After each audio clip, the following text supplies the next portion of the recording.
damn, the connection for the live stream was kind of jittery for a second there. But, hello everybody, it is the Dark Conservatarian, and we are officially live right now, and I am here with, the live stream was kind of jittery. Wes Savage. Yes, I did, dang it, I forgot to, mute that tab right there. But yes, I am with, Wes Savage, the Derpy Redneck right here, so, go ahead and introduce yourself, Wes, and, tell them what you're all about while I shill around the link for this stream.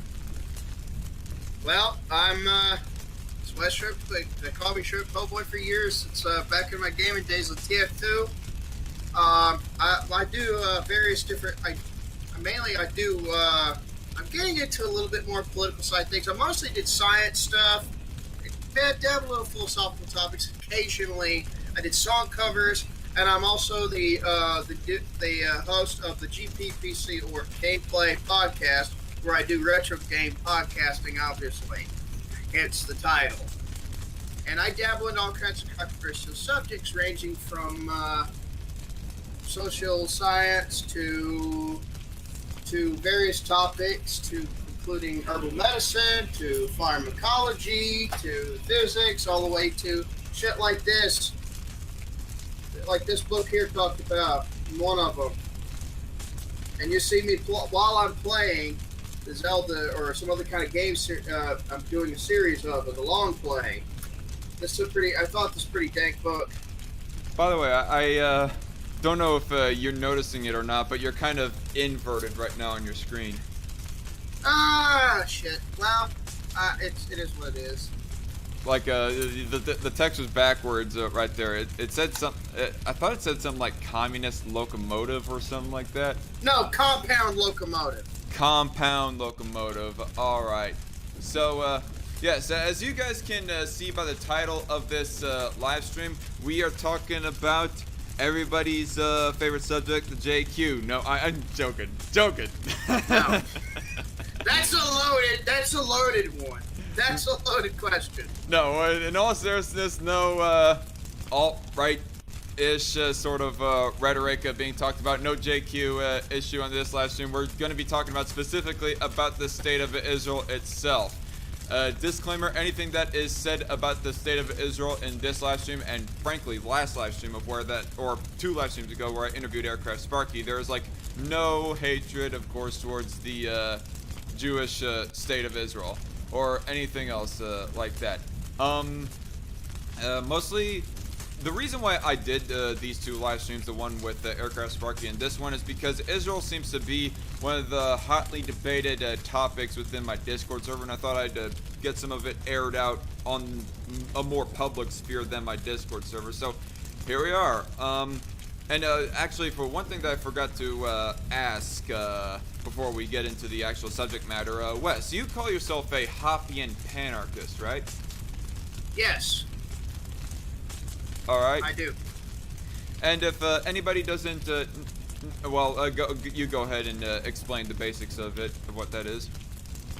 I'm basically someone who follows the idea of subjecting statist governments to rip the core element of statism away, which is the uninitiated, the monopoly of law arbitration, monopoly of power and decision making, and the arbitrary political authority appeal that it's built off of, that has been for the last 6,500 years it's ever existed. But I'm not against the idea of a government itself. I would rather subject it to market forces and make it have to compete with the market just like everything else. And you can have it as a constitutional night watchman republic, a constitutional republic that's a little more lax. You can have it as your all sorts of different flavors. You could actually use it as you could even make an ultra minimal constitutional monarchy with property co-ownership of the monarch on your piece of land if you wanted to. And that would actually fit. And as long as you're able to stop supporting this typical government without having to give up your property rights and leave your home, which is a big key. And that field, that theory goes back to Emile Depute, the botanist, political scientist, economist, and then Hans Hermann Hoppe. He's the one they have the helicopter memes of and the whatnot. which is satire. Wait, 1 second. What the heck? Copter memes of and the whatnot, which is satire. Wait. Oh shit! I just noticed that the background right now is kind of loud. Let me see if I can get that muted. Damn it. See if this helps. Oh shit! I just noticed that the background right now is kind of loud. Let me see if Did that help? Oops! A bit of a boomer move right there. Dang it. You know what? Did that help? Oops! A bit of tech with it. I'm gonna shut that one off and then turn this one on right here.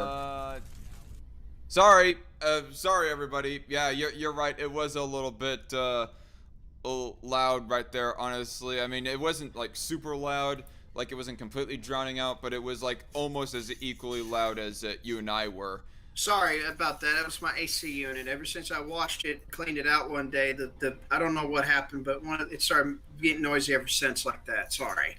No. It's totally fine. It was really my end. I gone listening back on my own browser, and the blue fire right there, it was rather equally loud. The reason why I did not want to use this current background that you guys can actually see right here is because I don't know if you can like notice, but which way am I pointing?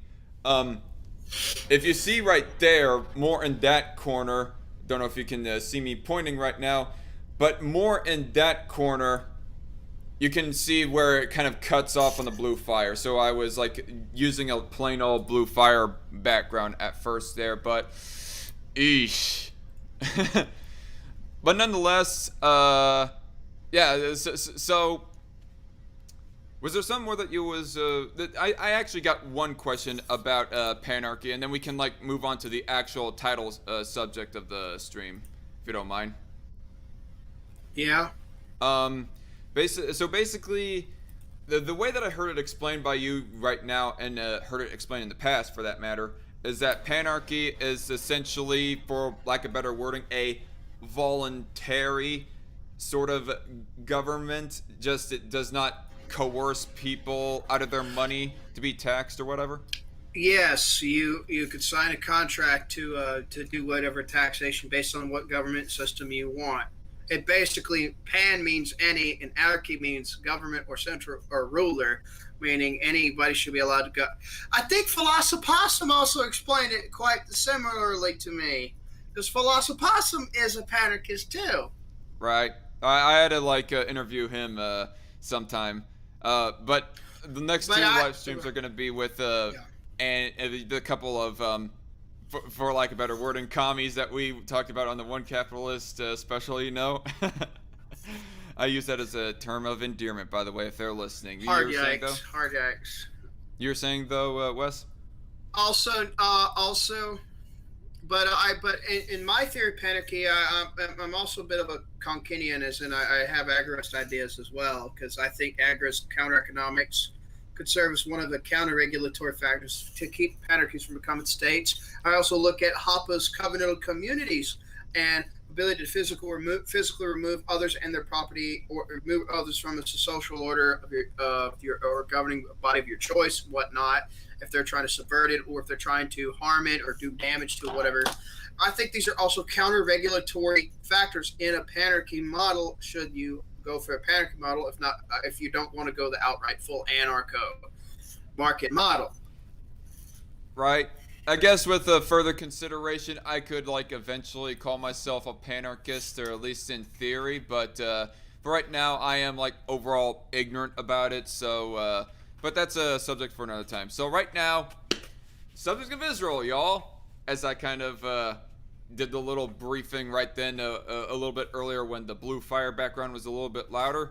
But Wes, the one issue that has been kind of hotly debated about in my Discord server, the state of Israel. What is your basic stance on that? There's a lot of things I think should be done before I'm willing to say I'm pro-Israel, but there's also things that there's also things that I have to consider, that also on the opposite end, that the progressives that do hate on Israel, that do call out Israel's all the time tend to avoid, and that is the more Islamic part of the problem. I'm trying to be even-handed at being an asshole towards them.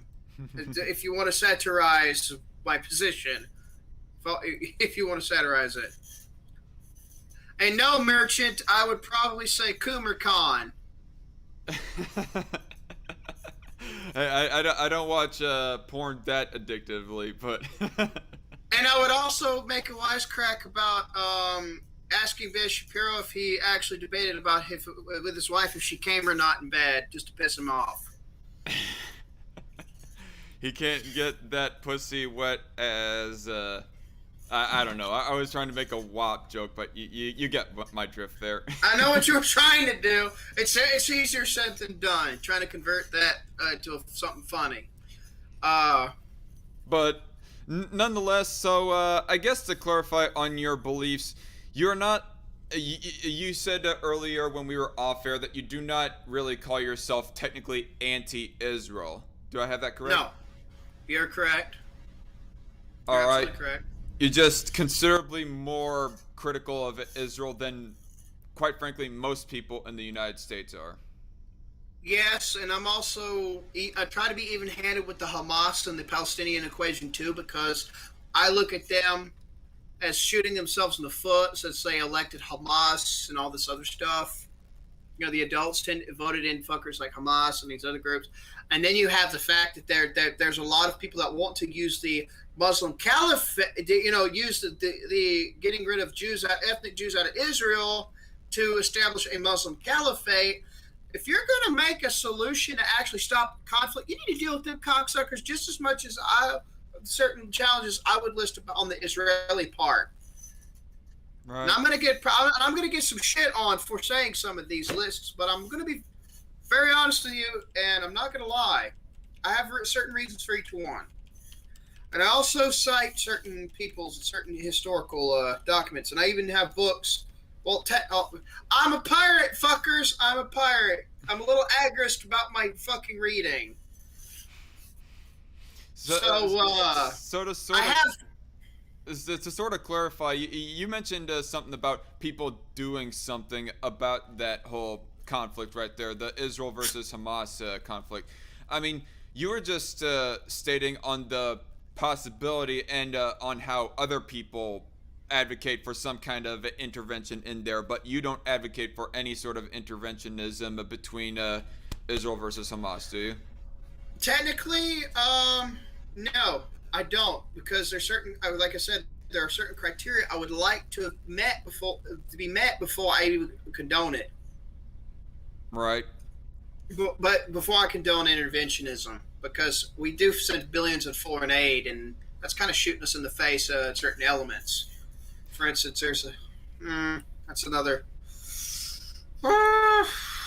Let's just say here's the PDF. I have it actually. It's an actual federal FAS.org document about one of those articles on the Middle East. I'll actually cite it.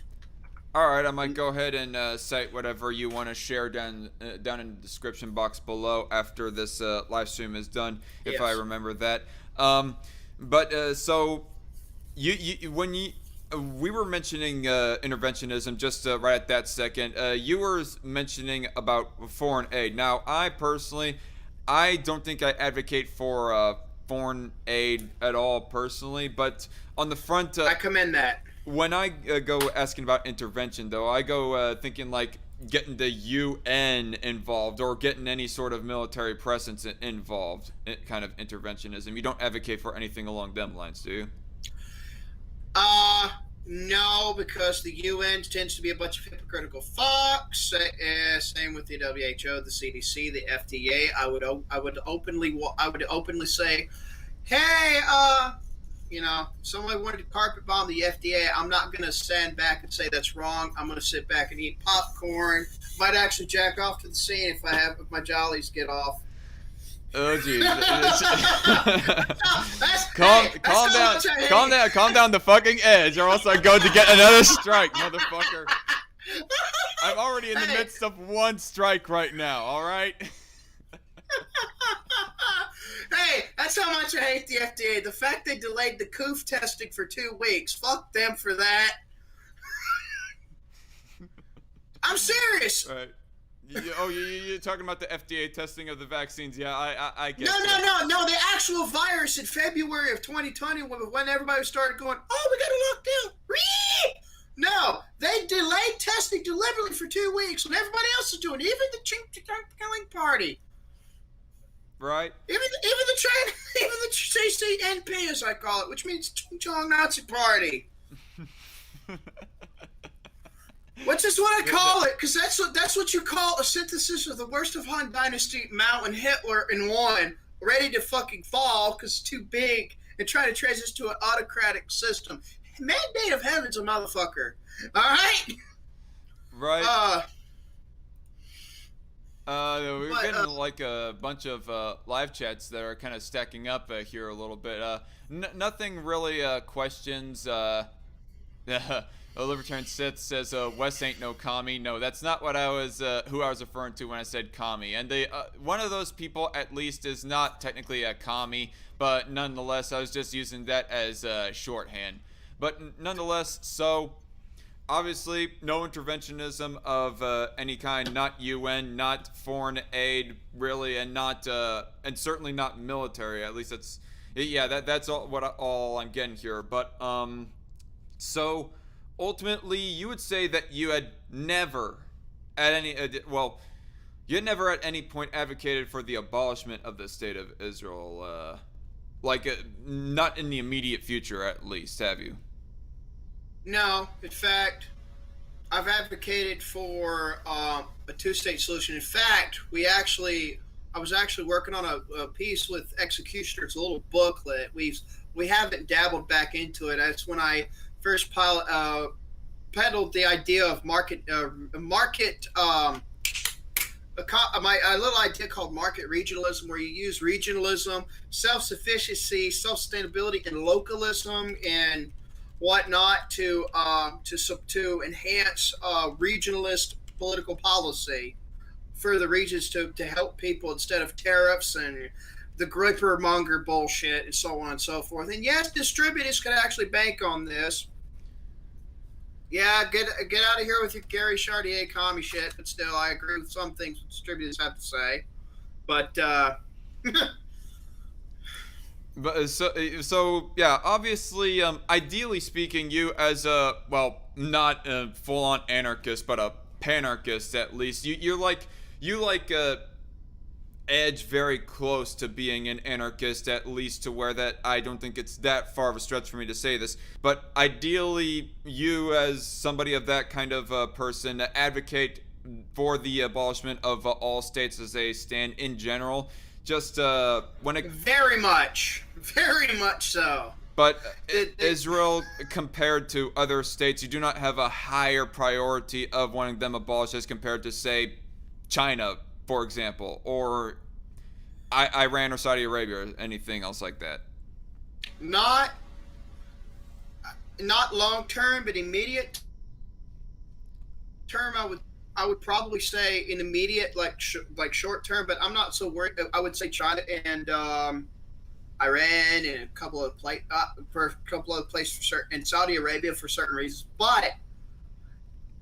With the petrodollars taking a shitter, the Saudis are going to tank for it. They're going to be hurt from it because look who's hoarding whose oil when who should be making their own. But Biden said, "Hey, Keystone," flipping everybody's off that actually could get up and work over here on this soil instead of cucking us out. Pulling a Destiny. Don't get me started on that little asshole. Sorry. I know, no snark. Oh well, I broke it. Fuck it. Not a big fan of Destiny. No, fucking Naked Ape slaughtered him.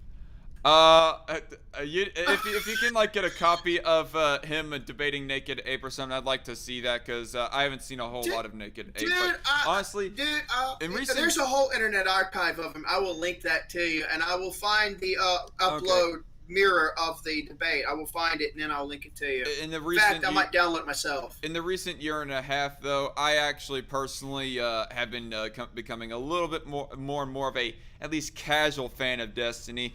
because at least he's a leftist that calls out his own side, and sometimes passionately too, for that matter. Like when he kicks Vosh's ass, for example. I appreciate that, and when he calls Richard Wolff out for the fuck ass he is too, I appreciate that. That doesn't mean he's any less wrong about everything else. Oh, sure. But that, and I'm sorry, but it's hard to take literal cuck seriously. Yeah. It's a little hard to do. What the fuck, man? Yeah, I'm sure that he advocates for some sock dem kind of welfare state in the end of things, but nonetheless. I also meant literal cucking, but we won't go into that, will we? Oh, right. I guess that is the thing. I did forget about that, but yeah. Nonetheless, when it comes to people self-defending or capitalism, I think that at least in comparison to his opponents, he was a total Chad on those.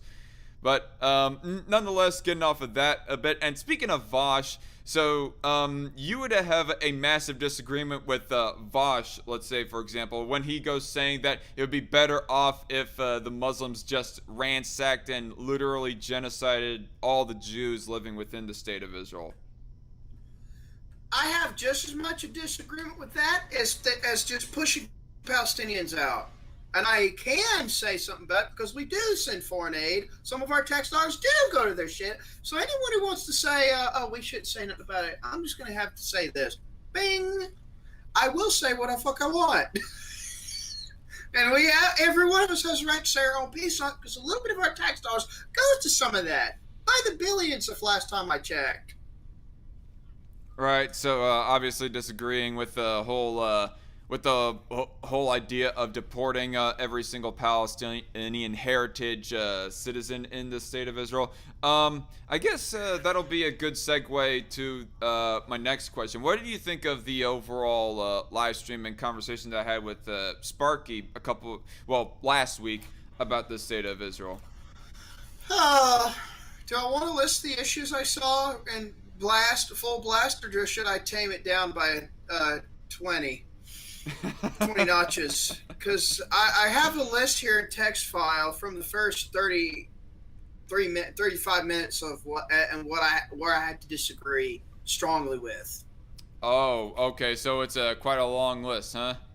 Yeah, it's actually 18 points so far, 18 core issues. So I have so far. Actually, I would have to say 15.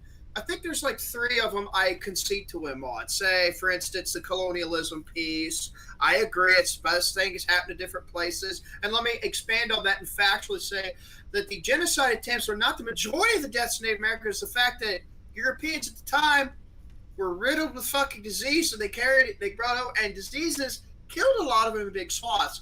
Now, what's funny, if you go into it, the ones that survived tended to be both. They were either younger or they were stronger. They had their adequate nutrition, so they could shield themselves with it because your body makes its own defenses with cholesterol, vitamin D, yada yada yada. Now, I'm not going to deny the genocide attempts were absolutely evil, horrible, fucked. I would say outright satanic. I'm not going to deny that by any means at all. But the majority of it was due to the diseases that were brought over. And the people who didn't have enough resistance got fucked. Tragically so. And I hate that because I have Native ancestry and I sympathize with it quite strongly. I don't sexually identify as featherhead, but you know what I mean. I'm sorry. Quick question. How does this relate to opinions about the stream from last week? I was saying I wanted to expand. I was conceding that what he said, that colonialism was the best thing to happen. I was just adding a little further. He mentioned the coming over here bit, briefly, the immigration over here bit. The brief we slightly mentioned. I wanted to expand on a little fact for that as well, to show I concede to him, and wanted to add a little adage to it. All right. That's what that's for. Just to give a little fun fact about colonialism, or not so fun fact in this case, but concede to the point nonetheless, because net gain, look what the fuck happened. And by the way, I'm writing down all of your CoomerCon should be a real convention, says Metal Doomer. Oh jeez. And hello Cat Chat in the chat. I'm writing down all of your chat comments right now and what we're going to be addressing. Right, I'm writing them all down right now, chat. But anyway, continue on what you're about to say, Wes. What was next you So, want to address? well, first off, I if I'm gonna be nation first, if I'm gonna pedal nation first, I can't say I support them. I'm a support. If I gotta worry about myself first, before I support anybody else. I don't even care if they tell me they'll offer me free head for 3 years. I don't care what they say. I don't give flying pig fuck. Uh, so I'm going to try to be as consistent as I can a lot more. Try to be as much more, and I tend to be a little more consistent than a lot of I would say even the neocons and even the Zionistic, more Zionistic, and even the Groypers, because hey, I don't peddle tariffs. I am against foreign aid. I'm again. I actually try to narrow down what others mean when they say I'm a free trade instead of actually tackling what the fuck they actually mean. Because what we have going on in the world is a chain rape. It's not a free trade deal. It's a series of chain rapes. It's a fucking rape train, I would call it economically. You're talking about our trading with China, how it currently China, stands? all sorts of other countries, and then it's imagine a rape dungeon, the rape dungeon being the state, and everybody's held up by chain by a big Jabba the Hutt, and China's the Jabba the Hutt, and ready to slide his tongue in you. That's what's going on. It's like it's the best analogy I could think of. Trying not to be too fucked up, but situation's pretty I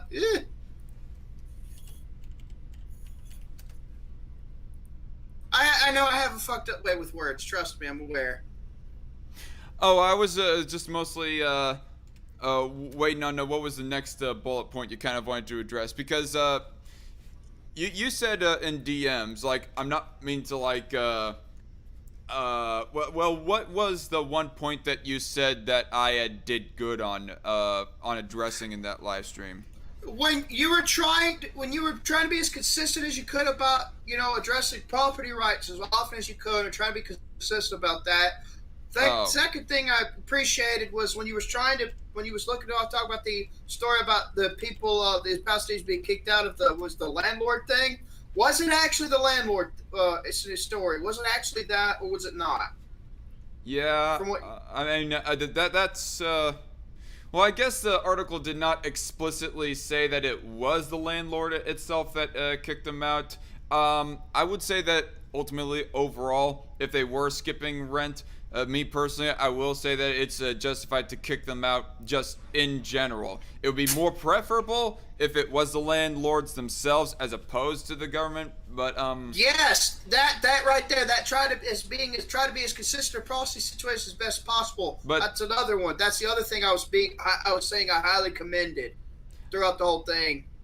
Okay, I by the way, I'm not meaning to pat myself on the back here, y'all. I'm literally just trying to ask him for context on what exactly he is referring to. I DM'd him and said there's some things I want to address in the stream that I highly commend him for. And these are the two of the biggest ones, and I appreciate it because it's not done enough by enough people a lot on these type of discussions for my taste. Right, but what I wanted to say was that on that point, if I was like debating somebody who is like actually anti-Israel, like a Voshite of sorts, for example, then I would say that the fact that it was done by the government as opposed to the landlords, I don't I don't find that to be a make or break sort of issue on who is justified where on the recent Hamas versus Israel conflict. But that's just me, anyways.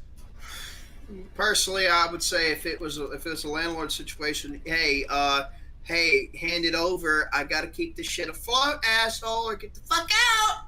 Right. But if it was the government, yeah, I'm always going to fucking say against it. Just like I'm going to shit on the Hamas government for shooting itself in the dick. You shouldn't shit out of a hospital, I agree, okay? But, I'll get that in a moment. like I already said about number 5 about my textiles. If our textiles are going to funding another country's activities, I'll say what the fuck I want. Fuck those say different, saying we have no right or whatever. Fuck you. I don't care. I mean, if that's the case, everyone should be able to say something. Everybody should have the time to say something. And technically, that is true. So I'm right. I'm correct on that. I'm not trying to blow myself on camera. I'm just saying, I'm technically. So I already addressed that early on. 6, I'm sorry, but talking about the forever wars of the Middle East, who are the ones who had said, hey, don't let Iran get nuclear materials? Who paraded that the most fiercely in the Middle East? Which country particularly? It's the one we're talking about. Israel and Bibi Netanyahu. Yes, and the funny thing is, that's bullshit because guess who has the most nukes in the Middle East? Who's got enough to power to level the entirety of it and still have some left over? You're talking about, you're referring to Israel. Yes, that's how much nuclear firepower they have. Well, right, I understand that, but my thing is on the whole point of enemies. Like, when it comes to war. Oh god, how do I address this? When it comes to war, you want to make sure that as much as possible that your enemy does not get advanced that much. It's somebody that is actively your enemy anyways. Like if Iran, we were able to like get more firm and consistently stable relations with them, well then them getting nukes would be like, okay, no harm, but unfortunately, you have the leaders of Iran leading these chants across their nation of death to America and whatnot, and that's where I think that that, and then you have I fully agree with this area though, but back then I would like to add because of that reason that is why that I am less on the edge about Israel having nukes as opposed to Iran owning nukes. Or having nukes. Well, funny you mention that. I'll have to get to that in a little bit, but still, anyways, I think I cleared this up all right. But you can be a what was another one? Oh, here's the next one. Or is he saying they're suspect? Okay, I'm right at the spot. Funny you mentioned that bit. They've been suspect since the '60s and '50s for possibly being illegally taken American nuclear fuel. Are you talking about Iran or Israel when you go making the statement? The second one. But Israel. Yes, but okay, sorry. Here's the thing. There is reason to be suspected of this. 2 core reasons. One, if there was no grain of truth to it, they would not have there would not be the politicians of both the two parties, quote unquote. I mean that loosely, 2 parties. Shutting any attempt to investigate further down, which has been the case forever since that happened. And 2, they would have been more willing to sign international anti-nuclear use peace treaties that even the Russians and the Chinese have done. And have actually, and I hate saying it because I can't stand the chain tongue pingling party, but yeah, Filthy Frank reference, folks. Don't get too squinty at me. We're getting a second strike on this channel here soon, y'all, and this stream is gonna be the source. And then I'm gonna have to thank Wes. But you were saying though. But it's the problem that they actually followed, did not disobey those particular treaties, or those particular other treaties, as far as I know. Now, if they violated them, sure, then fuck them, Russia, if they've come skirted real close, but this is basically Putin trying to reclaim the territory USSR had. without going USSR again, because he knows it's not a good decision. It'd be his suicide as well. So Don't want those Marxist Leninists throwing my ass out like my name was Alexander Romanov, or basically well, that's whatever basically whatever the first name of the guy was, Tsar Romanov. Yeah. Tsar, yeah, but still Nicholas Romanov. I think it was Nicholas Romanov. My bad. Nicholas, I don't know, but yeah, still. I said Alexander Romanov. Apparently, I have played way too much Red Alert 2 back in the day, y'all. But still, yeah, he's thinking in that mindset. He's trying to reclaim the territory that Russia all had while still in the USSR without going down that path, making himself the next Romanov, if you will, like you point out. I disagree with it. The people of the different countries' territories should be left to their own to be sovereign. I disagree with it. I don't suck Putin's pecker off, obviously. I try to be even-handed in my criticisms as best I can. It was in fact Nicholas II of the Romanov bloodline, y'all. Yeah. You were saying though? But yeah, so if there's some reason to investigate that, it's not being touched on. It's the only things that are being done is like there's independent reporters that have compiled books that they sell that talk about their interactions with people who've left the CIA and started confessing shit that they knew at old age before they died and stuff. Again, I are a pirate, so I actually have scans of the stuff, but I intend to actually get those books with Moolah at some point, pretty near future, because I appreciate what they had to offer. Now, that's another issue.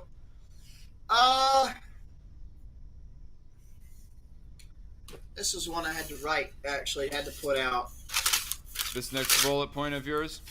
Yeah, I had to write this one out.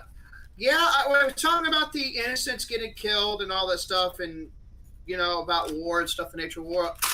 Technically, it kind of I disagree with that. I don't believe in sitting back and laughing, but at the same time, I think our standards of military conflict have devolved since the world wars, because the rise of democratic ideas and the fall of minimal government, monarchies, and republics started done. So yeah, I want to say very quickly that one part that I gone listening back on my own live stream a little bit earlier today, and I gone listening back on that one part and noticed just then, as opposed to on air with Sparky, that he said I just sit back and laugh, and I was all like, oh man, I cannot believe that this did not catch my attention. I cannot agree with that. I mean, maybe he's possibly trolling, but if he's not, well then I'm not for just sitting back and laughing at the death of innocents, even though that I am kind of with him that it is a sad, but quite frankly, in this case, necessary loss. You were saying though? But yeah, the fact you should understand, if the understanding of war should incentivize, avoid and resolve, should incentivize the avoiding, resolving, and preventing as much as possible conflict, right? So that's another. But the fact that as democracy came upward in the republic, small government, and monarchy ideas started dying down during the First, Second World War, civilians and combatants would be generalized and would be just looked at as nothing but cannon fodder until after, except those that loved them, those people that loved them. They would be generalized, and this I would call this a de-evolution of military combat. I would argue, and I would agree with Hans Hermann Hoppe, who's mentioned as democracy that God failed when he goes into this, and this this is a terrible thing. It's no justifying it, but I think I think this is an inevitability of democracies and such. I do think this, and I would have to agree to that analysis. Let me ask for clarification. Unless I do not know if I'm misunderstanding you or whatnot, but okay, go ahead. You said it's a devolution of how war is handled. The fact that there are more and more human casualties what's the word I'm looking for? Civilian. Collateral damage in that Yes. area. That's Yes. a devolution of war. I would Military say practice. yes. I would say so. Unfortunately, Okay, yes. so this was my, but in further of my question right here is that did not happen in the past as much. No, actually, if you this is a funny thing. This is what Hoppa mentioned. That's why I mentioned the democracy got failed. He actually talked about it because more if you look at the correlations from before World Wars One and Two, and then after when monarchies, small like the ideas of hard, small, minimal republics, and stuff like that, the individual and the community started dropping at the time. When that came up, when the democracy came up in their places, well, you start seeing this collateral damage thing escalate quite fiercely. You see this across when the commies would take over the government, so it hit their peak as well. I would kind of And compare that with how in medieval times of where that there was a little bit more like in, well, not to say that it does not happen nowadays within the modern theater, but as opposed to in the past of when that people were just outright raping and pillaging, to put it bluntly, and doing or it if you almost were proudly rather. So I would just say that the collateral damage, whilst not always justified and upstanding or anything like that, I'd still say that it is better than just letting your soldiers or even telling your soldiers to do raping and pillaging and even intentional killing of citizens, as opposed to inadvertent mistake and collateral damage, death of humans, of civilians. Excuse me. You were saying though? yeah, but I noticed that I started seeing that said trend myself. But yeah, um, another thing I wanted to say is I concede about the fact. Oh, that's cute that if someone engages the idea of you having a choice, the ability to quit in a command economy. Yeah, All right. suicide nets are a fact. Zach, you really need a diverse soundboard. Take a cue from Sparky on this one. You need a fucking soundboard. Yeah. Uh, What was I gonna say? The whole idea of I don't know. I do not. Maybe it is likely that they are all literally forced at gunpoint to stay within their occupation, and they're not able to like move on to a or choose a different occupation than otherwise. Like, I guess the way that I looked at it was, since we compared China to Nazi Germany, Nazi Germany, as far as I know, the Aryans, the people that were the first class citizens, they still had the ability to choose what occupation they wanted.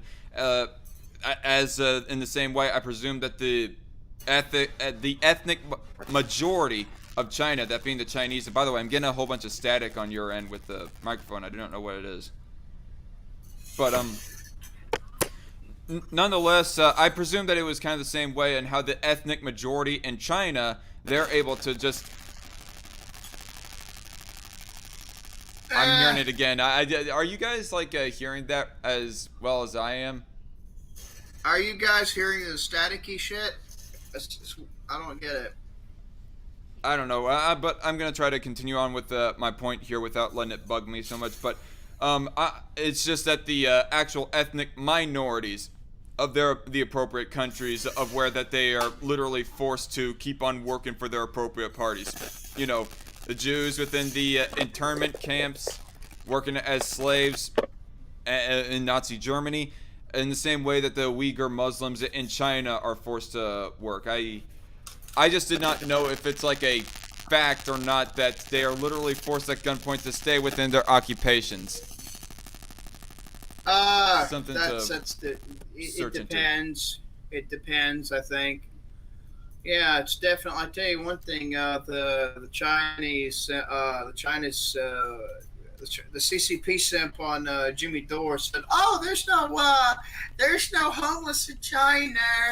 Yeah, bullshit. Tell it to the happy fans, the internment camps. Oh, there's a bunch of independent, homeless, and unsheltered care organization saying, "Yeah, you're a fucking liar." The Uyghurs, and other people in those internment camps would probably like to be homeless as opposed to in those internment camps. Most of that shit. Fuck. Yeah, indeed. What's next? The gas chambers? That'd be too predictable. Wouldn't be surprised. Oh god, I'm laughing, but I really should not. But wouldn't be surprising if that was what they're actually doing. It's fucked up, but it's comical. It's only comical because it's so fucked up. I guess the only reason why it's comical is of how that our reaction against the CCP is not as passionately against them as opposed to Nazi Germany. Or Mao Zedong either. Actually, I think Mao Zedong, he's like one of the most underhated figures in all of history, in my opinion. No shit, I agree. Like people, when they go talking about massive pieces of shit throughout all of history, they go mentioning Ivan the Terrible or Adolf Hitler, or in some cases, Joseph Stalin even, but hardly, or not enough people. I won't say hardly anybody. Like in more right-wing conservative and libertarian circles, we go mentioning about Mao, of how that he was pretty much the biggest psychopath in all of history, but from centrists and leftists, hardly. What was that?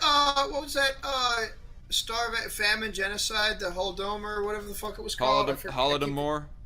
Holodomor, yeah. That's Russia. China is like the six-year plan, was it?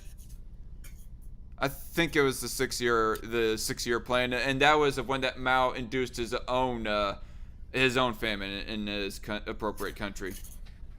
But I'm sorry, I gone on a bit of a tangent, derailed you from what you were saying there. But okay. After you had mentioned the whole soundboard thing, what was next that you were wanting to mention?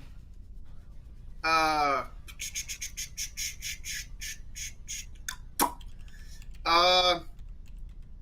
don't, like I already said, I don't agree with the Palestinians being pushed out. Right. But at the same time, if you're gonna do it, let's get our textiles away from that. If you're gonna say let them do it,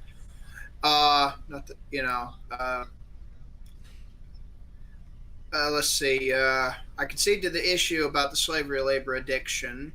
Oh, I got a few cures for that over here on this side of the things.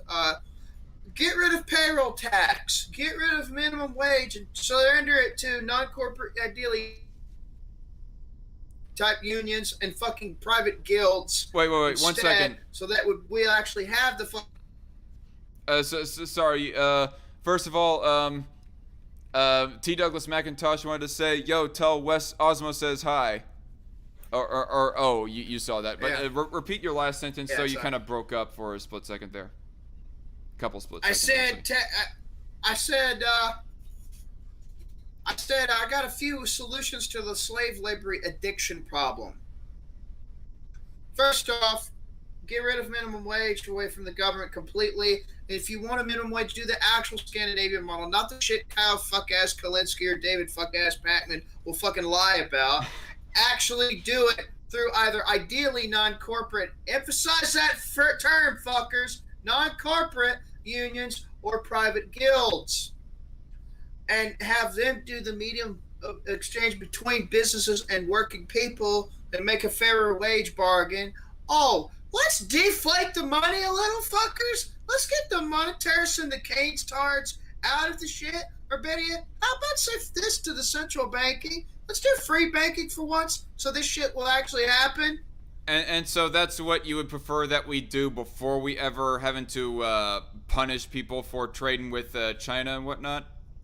If we get the fucking minimum wage and do that structure like the Scandinavians did instead, and then if we got rid of the payroll tax, which fucks the working class, if we cut down capital gains a good bit and get rid of precious metal taxes a fucking whole, you just might make the labor market over here not so goddamn stagnant.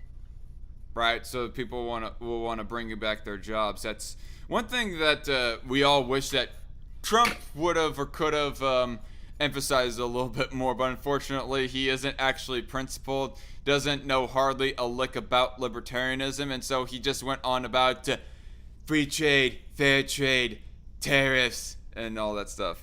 Yeah, we're not part of. I think we just demolished that about the fair trade mythos. We're in a Jabba the Hutt rape dungeon. All the other countries are pulled on chains.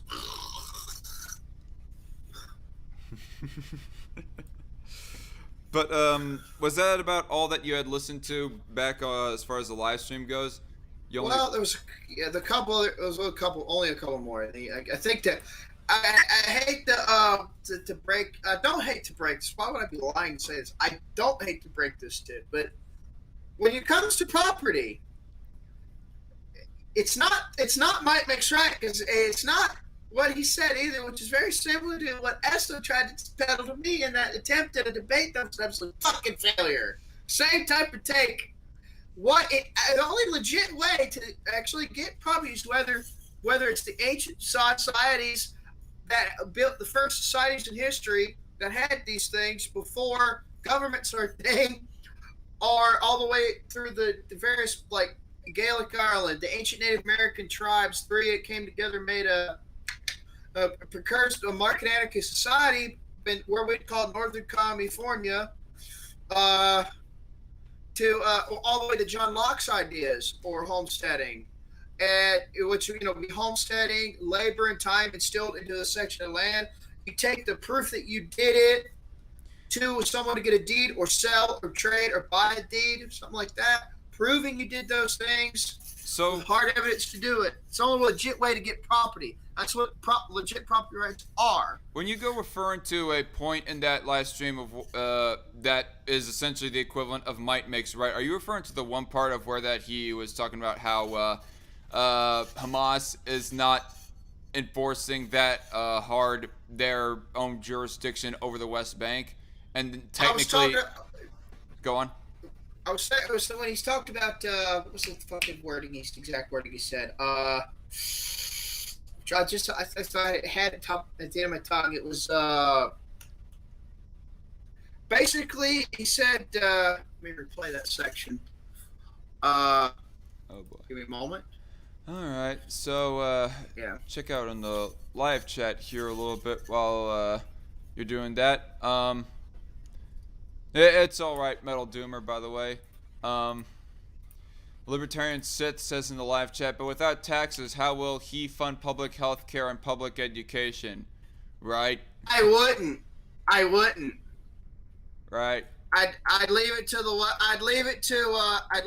the fucking unions, mutual aid and guilds for medical guilds. Oh, but you're psychotic for not wanting to fund those things. No, I sexually identify as a nuke train. Psychotic? I said psychotic sarcastically, mind you, and then you said nuke train. What? I'm confused. Sorry. I know the flow of the joke. I was snarking back. I said I sexually identify as a nuke train. Don't misgender me. That's all I'm gonna say to them, because that's the value of their bullshitting. Give me a sec. But yeah, I'll get into the back. While I'm doing that, look back into that spot where I heard it. Libertarian Sith goes asking, who is Destiny? Destiny is like one of the leftist YouTubers who is like very critical of the left. He's the guy who debated over, or quote unquote debated over incest. He was the one guy who got no BS to look like an idiot on a point that he wasn't really even actually trying to argue or debate over, just trying to do a thought experiment. He's the guy who said debates are gay. JC Amatai says, I had an edgier way of saying that, but I figured StateTube would have auto-deleted it. I guess she or they are referring to an earlier joke. Who'd win in a boxing match between Albert Einstein and Immanuel Kant? Well, I do not know who Immanuel Kant is, but I presume that Albert Einstein would lose in a boxing match with almost anyone. I mean, especially at the time of when that most of us know about him, being like a, quite frankly, nerd. Just remember, copying it isn't theft. Yeah, I guess so. Not in traditional sense. You're still trying to look back on the clip, by the way? I'm still looking. I'm still looking for it. Mr. Merchant says, hello. Also, I imagine Wes saying something like, I'm not an anti-Semite. You hear that, Ben Sharfiro and other fucking boomer cons. Sharfiro, that's a new one right there. That's the one I responded. Said no. I'd probably say CoomerCon. And that's what the little Ben Shapiro wisecracking along with it. Okay. How's everybody doing in the live chat, by the way? Thank you all for tuning in at some point or another. I think some of you might have left, but hello, Night Chef, Metal Doomer, Libertarian Sith, Mr. Merchant, T. Douglas McIntosh, and Jonah Williamson was in the live chat a little bit earlier. Cat Chat was as well, and Nooner Eclipse.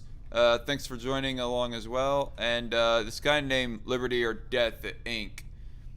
goes saying he's not trolling, referring to the one comment of where that I was saying that I think that Sparky might have been trolling. I mean, I do not know for certain if he was trolling or not when he was saying that he would laugh, supposedly, at collateral damage civilian casualties.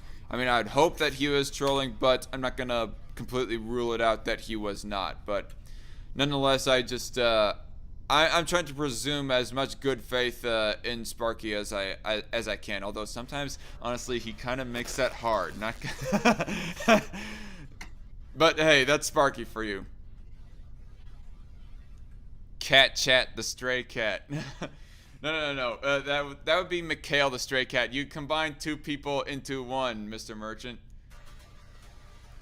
Thoughts on Nick Land and accelerationism? I personally do not know who Nick Land is, and as far as accelerationism goes, what I understand accelerationism to be is essentially that it's the anarchist advocacy that sooner rather than later we dissolve the state. And I don't advocate it, mostly for the fact that as it stands right now, humanity is not of the mindset to be ready for anarchy. That's just me anyways. If the government was to be abolished tomorrow, the next day, all the people that have been relying pretty much all of their life recently on welfare, they would freaking riot. That's the biggest reason why I don't advocate for accelerationism. It would be bloody, at least in the short term, and that's why I don't advocate. I mean, some anarchists can go on about how in the long term it might be more peaceful than what we have right now, but the short term dark bloody period is why that I cannot advocate for accelerationism, period. Personally anyways. If anything, I would advocate for gradualism if I was an anarchist, but that's just me. I'm trying to find that clip again, but the point was basically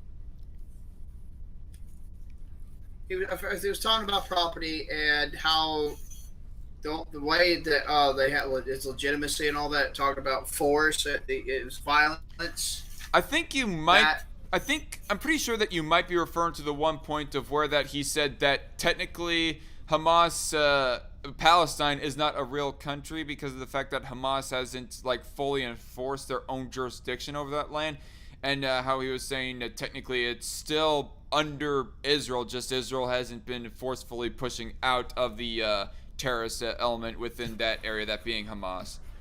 But still, the property bit there is pretty. Might have back off from that, dude, because it's going to go into you say shit like that, you're going to go into that little bit of a hole there. You're going to go into some pretty bad territory. A bit of a rabbit hole about how about what makes property ownership legitimate or property jurisdiction. That's what I'm talking about, because if you because here's the thing about property. Period. I don't acknowledge statism. It has a 6,500 year track record of being shit. But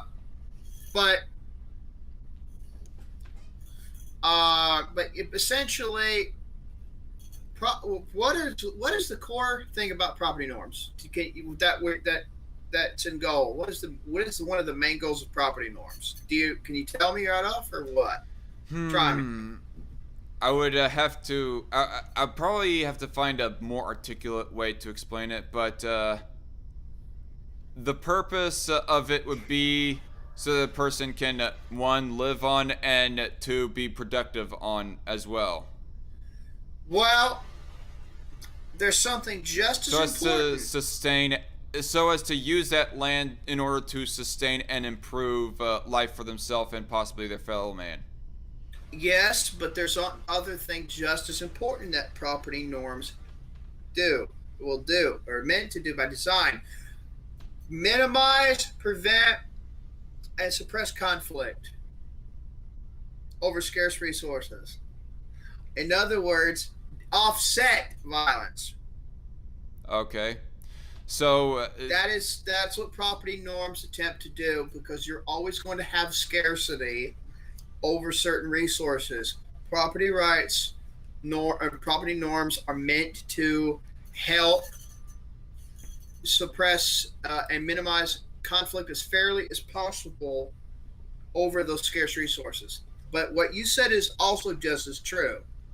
Right. So essentially, if you have a large group of people who are sharing the same bit of property, there's a possibility that they'll get violent over that Yes. piece of property, and nobody can know of who is actually right. But if there is like property norms, like in our case, libertarian private property norms, then we can ethically determine of who has actual jurisdiction over that piece of property, be it actual land or product. Yes, logically, ethically, and meta-ethically can. Yes, that is what, and you're expressing, and to allow a consistent expression of your ownership of yourself as well. Those are the goals as well behind that. All right. So very quickly here in the live chat, Metal Doomer, he says, "I'm doing fine. I'm drunk right now." Well. Don't get too wasted, Doomer. Don't go blackout in that sort of way.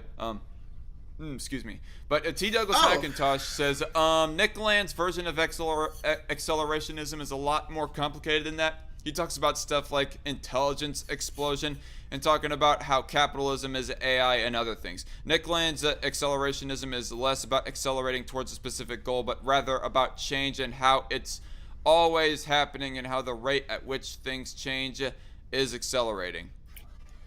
All right. Yeah. I mean, I mostly wanted to read that because Igon talking a little bit. Yeah, no, about that's perfectly fine. That's perfectly fine, because there's also it's more of a.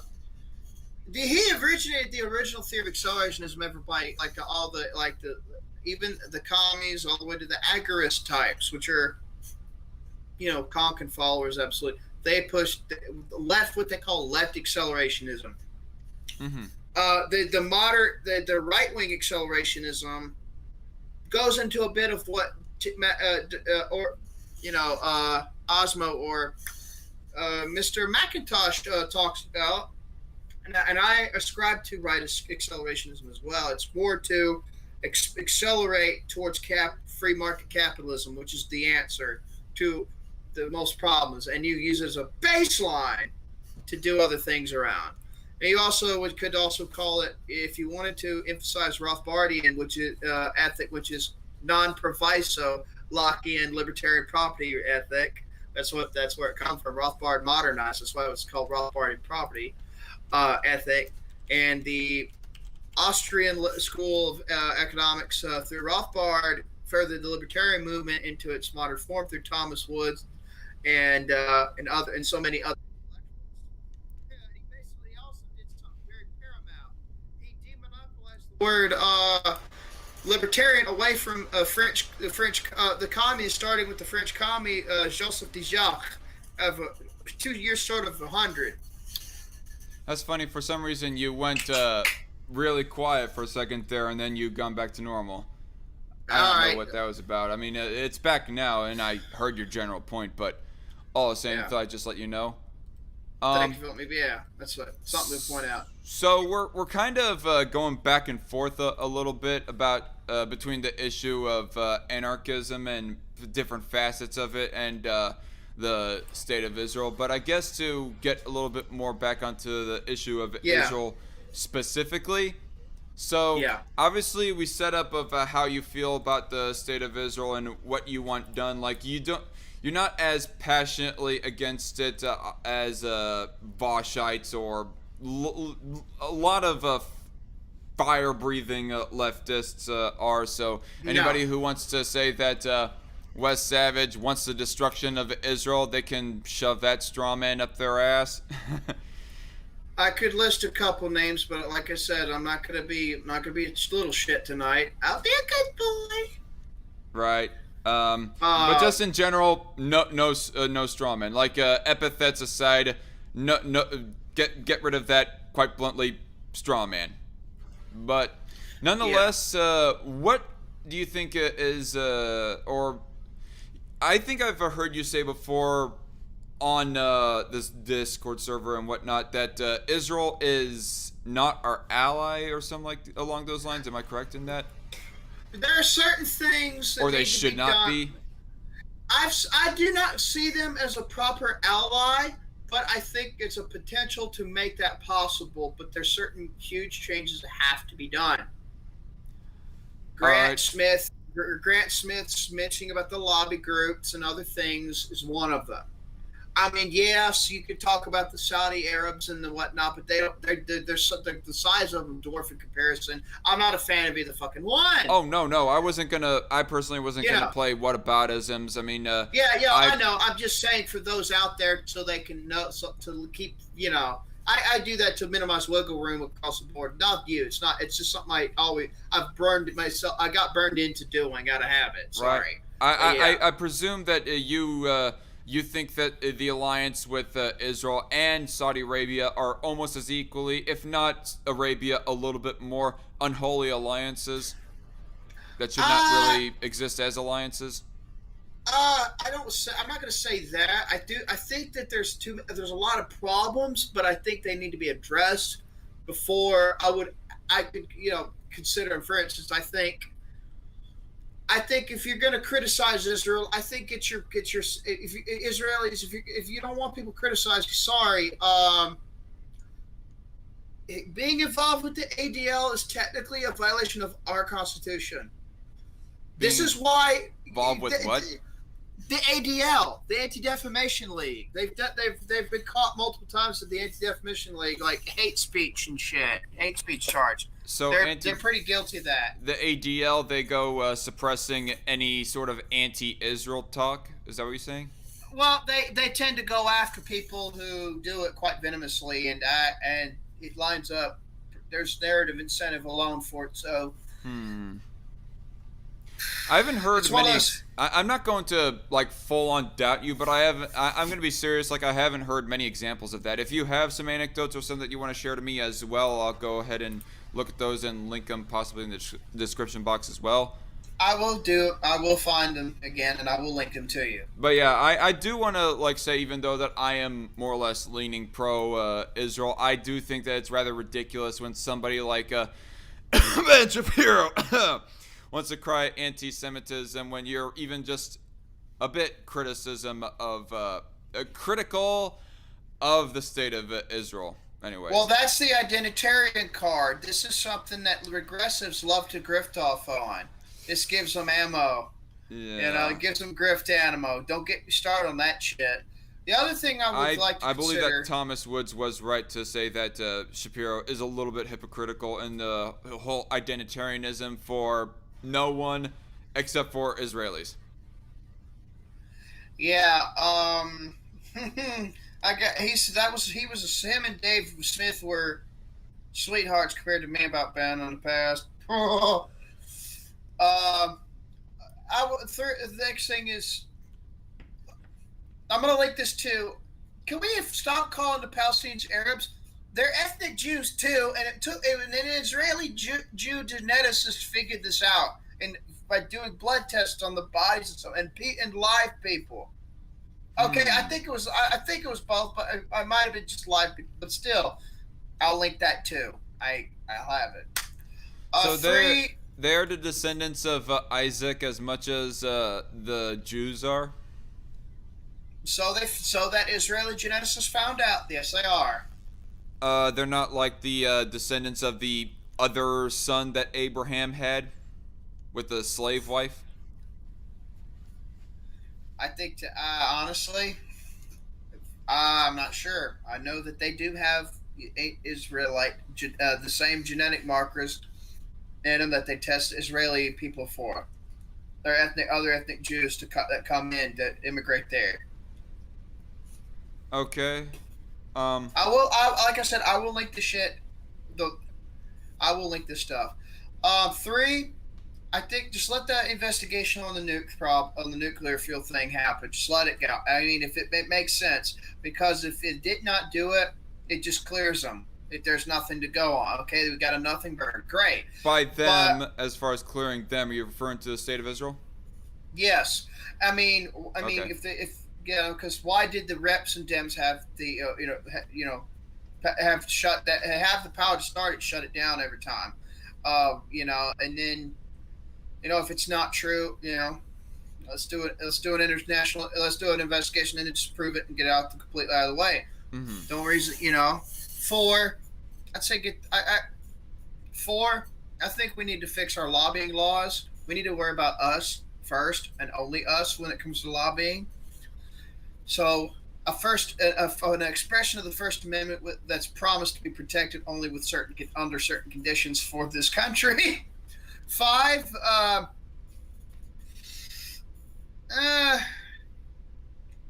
Yeah, I'd like let's to hear of what trad cons and neocons' response would be to the idea of investigating into Israel and whatnot. TradCon, so, depending on which ones. I'm sure the Orthodox and Catholic ones Orthodox Christian and Catholic ones would probably be on board with it. Maybe.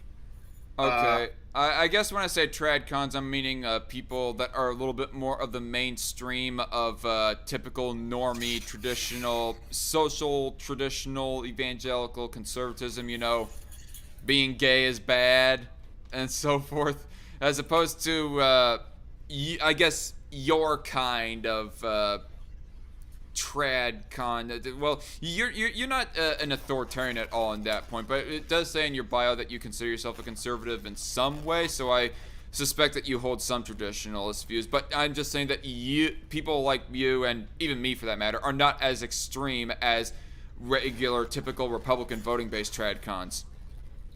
Now, I have paleo conservative and Edmund Burke conservative leanings in a lot of areas, but and I do think if you want to keep an entirely libertarian social order, you do need some traditions and customs to keep that social order alive, and you do have to be a little staunched in who you allow in and who you kick out.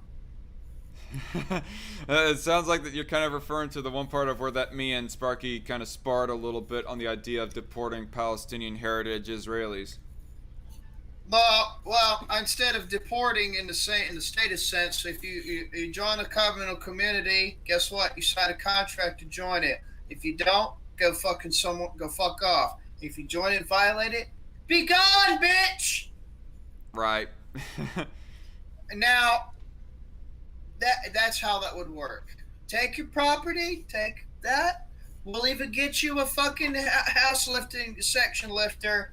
Set of trailers and haul you the fuck out. Just go. No, we need to handle them with helicopter rides. Yeah, that's totally the physical movement. Oh, 666. Oh shit.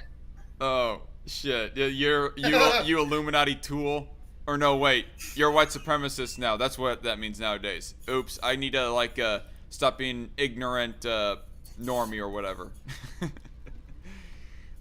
But yeah. Fucking crime. So obviously the lobbying, that's the biggest thing that prevents you from considering Israel a worthy ally of the U.S. or anything like that. Well, the fact that they've had done espionage at our expense, you know, um, and then there's that disappearing nuclear material that they're suspected of stealing, and an investigation of that. And I think there needs to actually be, and I also think a lot of serious issues that need to be addressed. Um, when it comes to the whole Don't mind me, Palestinian I'm stretching. situation on the whole Palestinian situation, but I also think we need to do that in a way that there's not going to be another Muslim caliphate in that area in addressing these issues. There's no chance for that, because as far as I've seen, I haven't seen any records of the Palestinians themselves being a violent peoples before a lot of the shit went down, going all the way back to the Balfour Declaration and all the basically the British Imperial. And I hate to dab into muddy waters. Rothschild connected underpinnings behind the Balfour Declaration. Again, I don't want to go to the muddy waters. The conspirators ruin any discussion about that particular family name. Don't get started. How about they piss me off with that? But the moment you mention that, central bankers, the tism flies. The moment you mentioned that, this stream gets shut down. Not the stream gets shut down. It's just really fucking conspiratorial types. Right. They go to screeching, and you better have earmuffs. You better have soundproof earmuffs. You will bleed out through your eardrums. So, what's your opinion on Mossad, if I may ask? The Israeli intelligence group. Yeah, I'm not a big fan. Some of the reason Sparky actually mentioned that they've done espionage on us and shit. Right. I'm not a big fucking fan of that. There's also, I mean, what else do I need to say? I'm not a fan. Are you of the belief that they're one of the groups tied to 9/11 or no? I've never seen any fucking evidence to convince me of that. I've heard that before, and I'm like, do we have any real dot connectors? No. Okay, sorry, I can't entertain it. Fuck off. All right, that was a real open question. I did not know what to expect, and I don't really have much of an informed opinion either way on that. There tends to be a little rule I've realized, because I've looked over conspiracy theories for years, and I noticed that 99.7% of them are just, but the other last 0.03% might have a fucking grain of truth to them, but it might not always be exactly as the theorizing is peddled, but it might be. So you mentioned the Belford Agreement or Belford Treaty. What was it called again? The Balfour Declaration. Belford Declaration. Okay, and then Yeah. I think that was something in relation to the founding of Israel. So I guess last question in regards of Israel, and then I think we might move on. I cannot really think of what question next I want to ask on this point.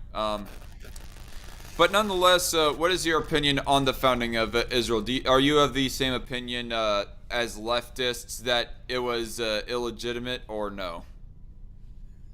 I mean, obviously you think that all states pretty much are illegitimate by your own principles, but in the more normie stance of creation of countries, what is your opinion?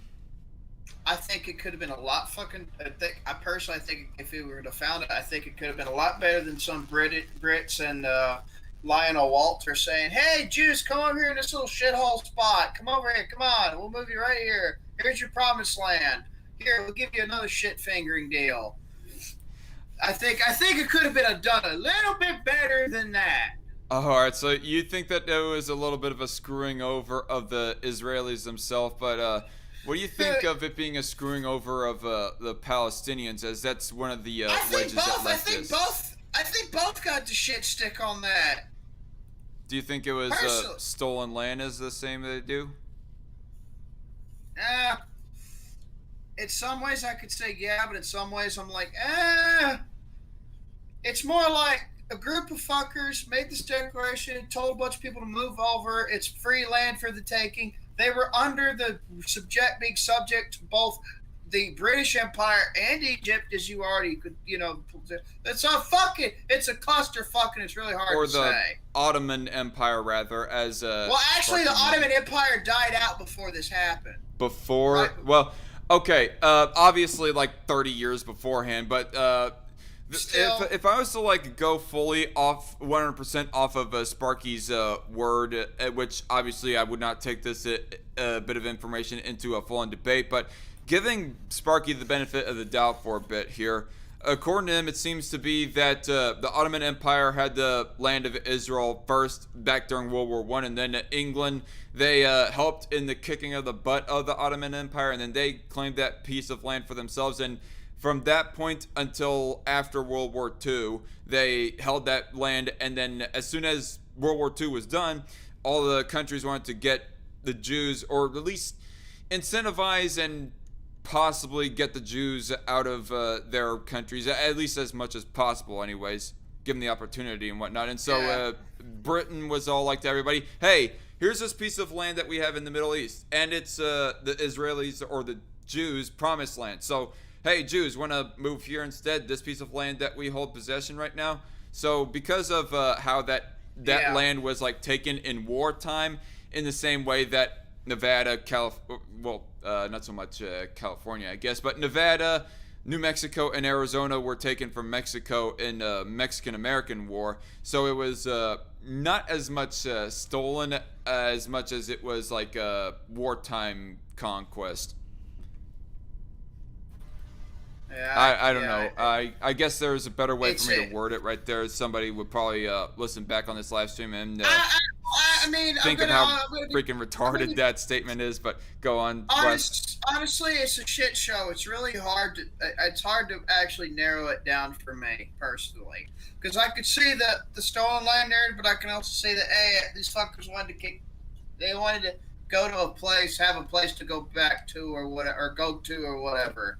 I could see merit to both sides, but at the same time, it's such a clusterfuck. And I'm sorry, but like I said about that muddied water, when you put that R name on it, it's okay to hold it sus, but at the same time, there's not enough hard evidence to actually cement holding it sus. But I'm saying it's a clusterfuck. It really is. It is an absolute clusterfuck. It really is a clusterfuck because you have Israel and Hamas both fighting each other in such close contact and in such close quarters with one another relative to the rest of modern day wartime theater. You know. Let me give the Palestinians a little tip. First off, get Hamas out. 2, ditch Islam. Your ancestors were converted to it by force under the Ottomans did to Stockholm. You guys were largely Christians and Old Testament followers, okay? Before that. Just like the others in your era before that. And I got a feeling because y'all were there since the fall of the Kingdom of Israel and the foundation of Palestine. I know this. You share the same blood as these other motherfuckers. The geneticists found out. Kick Hamas out. Kick the Islamic faith. Please, for the love of God. 3, stop trying to fight someone with real rockets with your bottle rockets. You're not going to win. Fucking quit it. You're just shooting yourselves in the dick and having your kids justify getting slaughtered along with you. Quit it. Fucking quit it. If you expect me to have any sympathies with you, kick the fucking caliphate wannabes out and fucking stop doing it. They got real rockets. You got bottle rockets. You're just setting yourself up for getting fucking nuked out. Yeah. You're just setting yourself up for failure. Fucking quit it.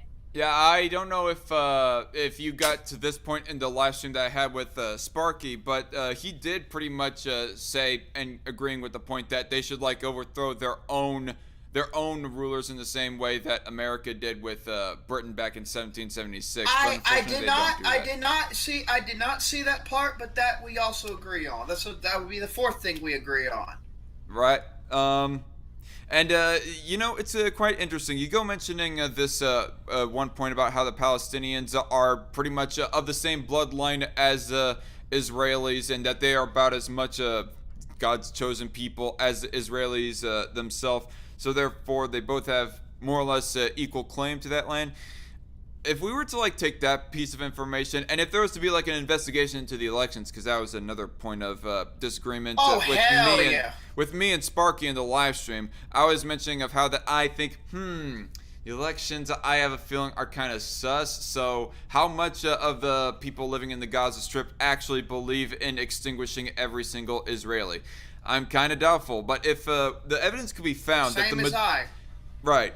But if the evidence can be found that those elections were a sham, and the majority of Gaza Strip citizens, they actually do not believe in exterminating Israelis, on top of the whole chosen people relation thing, then that would be like some heavy argumentation to be made that no, they should not be deported. I mean, to all the pro-Israel people out there that might be listening, this does not abstain Hamas of their immoral psychoticism. Of their fucking ilk. Yes. That does not abstain Hamas from being the ilk trash they are. Right. Period. Us saying that the Palestinians themselves are getting a bit of a raw deal, that's not us being Hamas apologists. Hamas is a piece of shit. Any way that you spell it with Palestinian citizens, Hamas is still in the wrong. Bingo.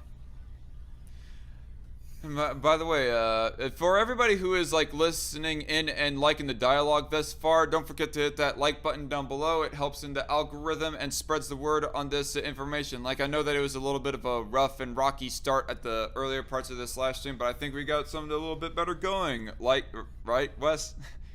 Yeah. Like, I do not know about you, but I have to get myself a little bit more warmed up mid live stream, unfortunately, for me to actually get into the live streaming passion, you know? Right. You know, speaking of warming up, I'm going to do something. I'll be right back. Give me a second. We'll get me a mug. Alright. Give me a mug. Give me a moment. I guess as soon as he gets back, we'll get to some of the, yeah, I wrote down another question in my notepad here, but I think that one might be kind of unnecessary to ask. But I guess as soon as he gets back, we'll address some of the live chat comments that have been posed towards me and Wes.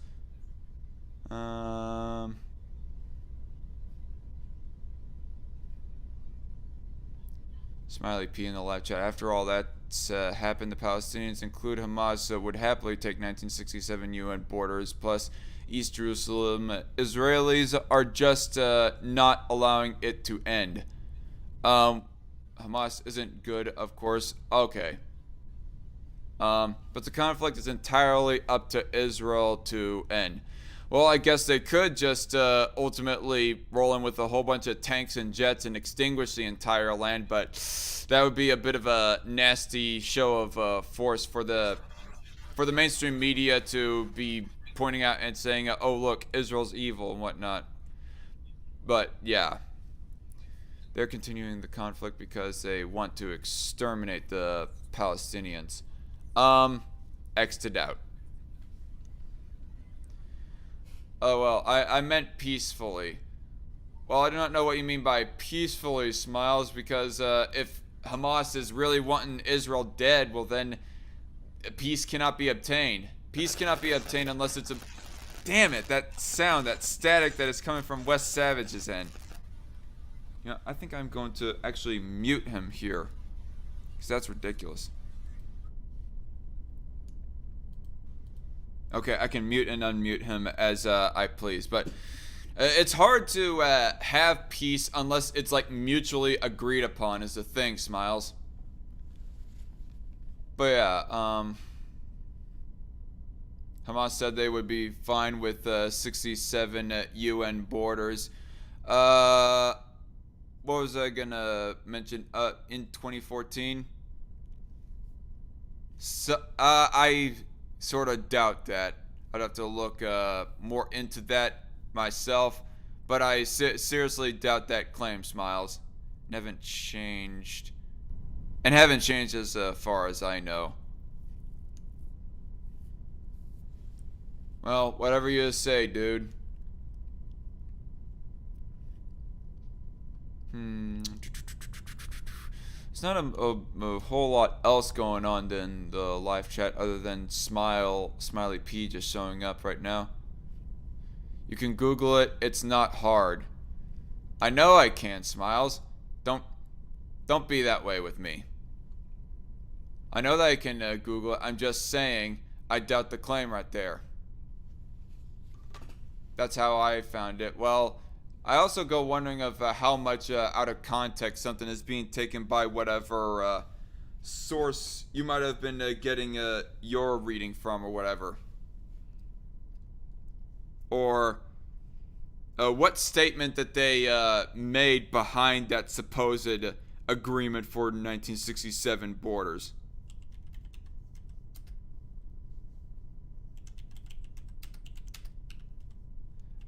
I mean, the supposed claim that they want to settle with, that they said in 2014 that they want to settle with 1967 borders, I think that is far outweighed by their statement of they want to exterminate the state of Israel entirely.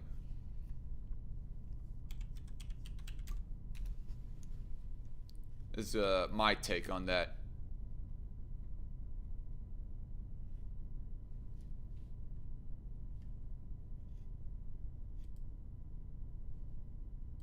I gotta turn my AC back on.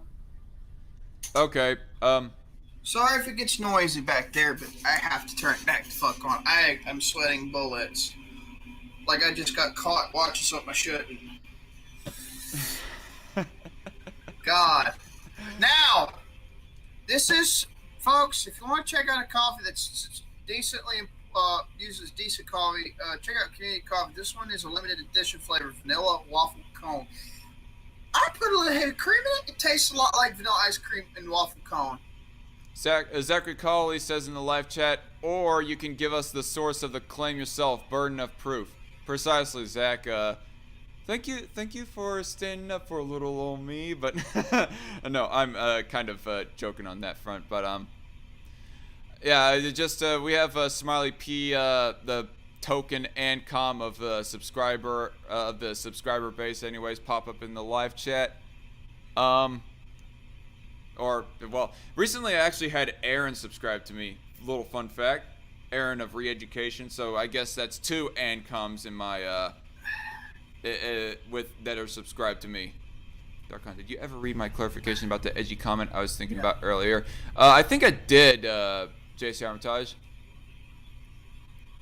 No, I did not. I did not.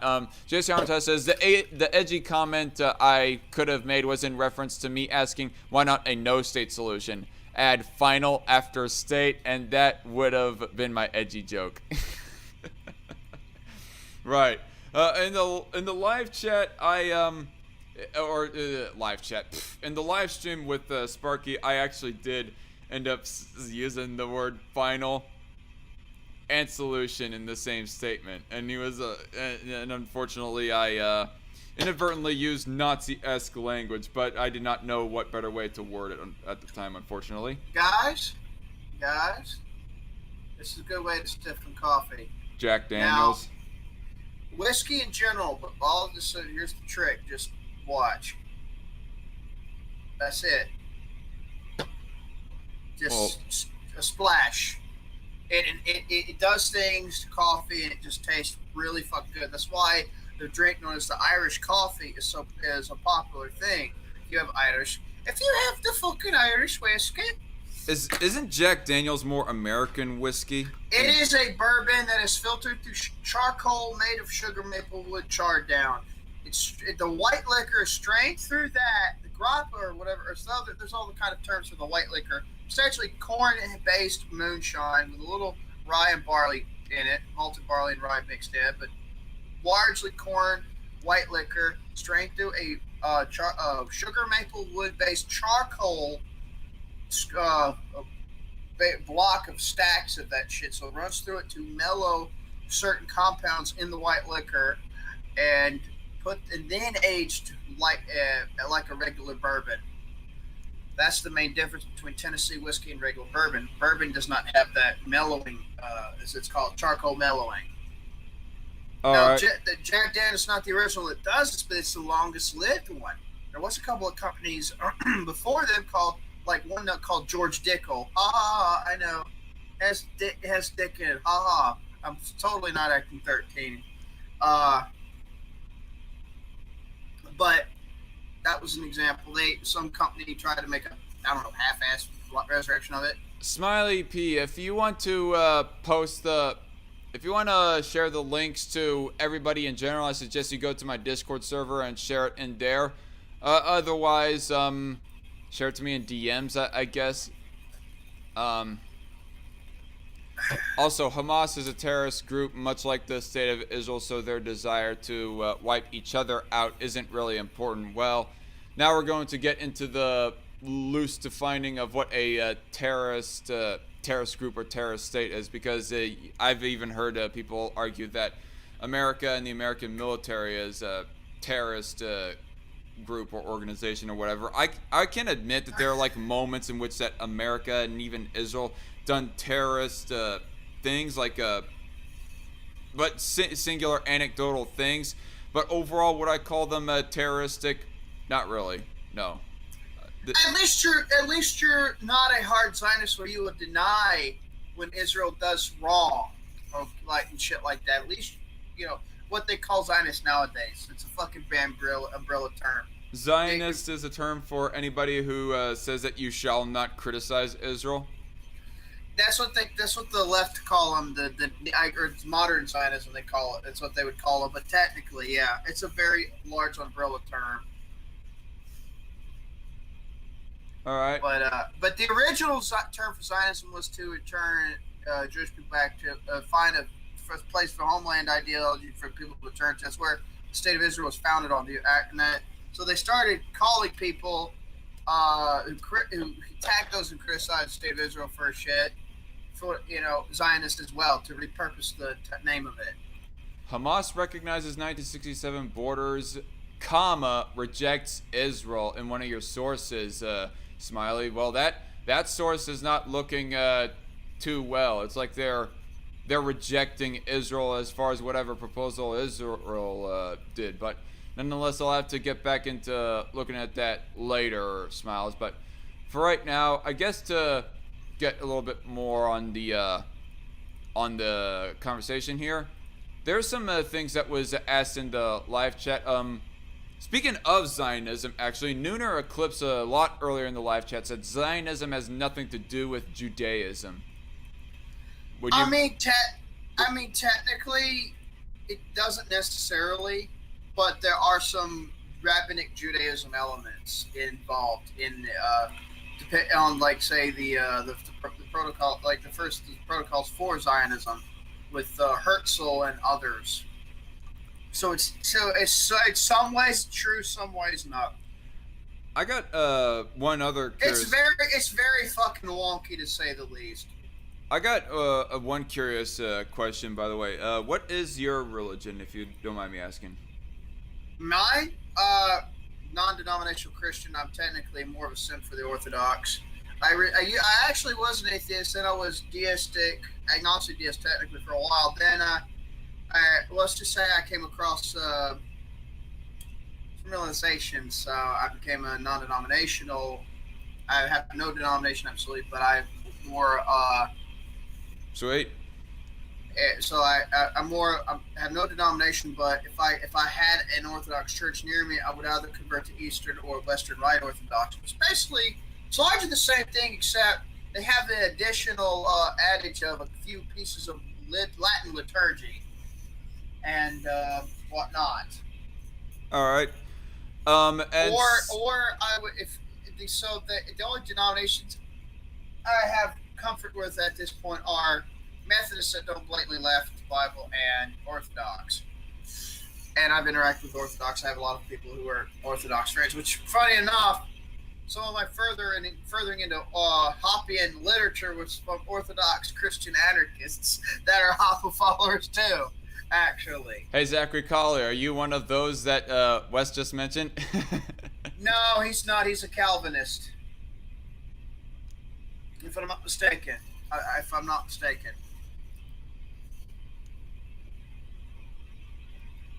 Ooh, I don't know. Triple Z status strawman argument Judaism wasn't being discussed. It was discussing Hamas versus Israel as far as I know about that. Yeah, as I have not read it completely. I don't know what he's referring to and who he's like getting mad at, but I don't think anybody was trying to strawman anyone. Triple Z status. Well, I could sum up with what I said earlier and what Smiley P is saying with Hamas. Okay, you're looking at bottle rockets versus real big rockets that are real. I could sum it up like that. I look at it like as collectivized equivalent of Cain and Abel. Sometimes one's Cain, sometimes the other's Cain. Someone's Abel in some ways, the other group becomes the Abel, depending on the situation. I'm not mad, big homie, says Triple Z. Okay, it's all good. It's just the all caps live chat comments kind of threw me off right there. Smiley P says Hamas is nothing compared to Israel either. Israel is the true threat. If they wanted peace, it's up to Israel. Hamas were even funded by Israel to help destabilize Palestine in order to push Zion. Honestly, that's why I did the summing up. That was the response to. Hamas says, hey, look, you've fucked and destroyed us. We don't want to roll over and take it. Here's the thing. Hamas is calling more for the destruction of Israel, whereas Israel, if they really wanted that badly to completely destroy Hamas or whatever, they would have done it already. Well, the Palestinian people more specifically even. And I'm also going to interject this too. This is something that Naked Ape actually, this is how I actually learned this, because I went in further into it and I confirmed it. On multiple places across the Middle East and news stations, the fucking Hamas admitted to when they wanted to get rid of the Jews out of the Israel place, they wanted to turn it to a new fucking Muslim caliphate. I don't fucking want that either, and I don't want that part, actual fact, ignored. That's still just as true. I don't want that fucking either. While wrong, you can't blame them, can you? They would be exterminated otherwise. Well, when they go like throwing the first blow as far as military strikes goes, actually I can blame them, Smiles. Oh, and Metal Doomer has just arrived back in the live chat. I was going to say that he might want to listen back on this, but I guess we'll address his one live chat comment that he was more passionately want to ask about, and we're finally getting to it. Will you bring up how supposed God-chosen people normalize male genital mutilation? He's referring to circumcision of Corson. And the traditional, one of their traditional methods of the blood removal. I'm not going to say. I'd rather not, but that gets to be a controversial topic. I'm trying to. I may have gotten a strike with the CCNP remarks. I'm not trying to give you 3. So there are some more extreme versions of circumcision, is what you're trying to say? That you don't even feel comfortable mentioning? Yes, there are, and some of them are very traditional, and those kind of traditions I'm okay with nuking to oblivion. I'd rather not go into that. As far as them trying to get it, they make my skin crawl. Some of them make my skin crawl. As far as them trying to get it normalized, like there's a whole lot of things that I wish that, or I would have liked that Israel was not trying to spread their like verbal political influence amongst the world as much as they have. Like gun control, I guess, is one of those things that I kind of grant the benefit of doubt about. It's actually something that I've known about for quite a while, for quite a few years actually, before I even delve that deep on the internet here. Is that they are actually one of the states that, by state, I mean like state of the world, one of the countries that have implemented some harsher gun control, almost similarly along the lines of Europe, and they might have likely lobbied for it. Some of the groups have anyways. So Obviously, yes. And, I wish that they had not yes. influenced They as much also, as they have in that they're area. also, Go yeah, on. they're also, I'm sorry. Yes, you're correct. They've also been suspect and implied of lobbying for gun control over here. And when people have seen that they've in the past, like through Israel Times or a place like that, they've asked, they've said maybe they should try this gun control we're doing over here. And then when people that hate on gun control, it's like, why did you guys peddle this? And go, why are you being anti-Semitic?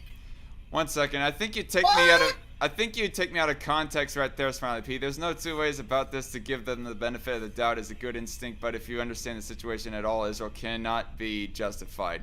I was talking about, when I said give them the benefit of the doubt, I was meaning the people who are claiming that they are pro-gun control, Smiles. Like, open up your dang ears, for crying out loud.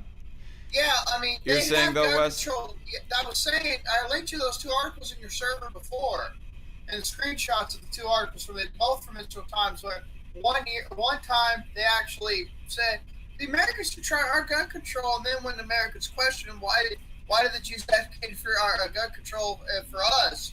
They said, why did they get anti-Semitic? I'm like, this is giving the enemy ammo. Quit doing this shit. This is what Ben Shapiro does. Quit it. Fuck ass. But I guess as far as message retracted twice by Metal Doomer.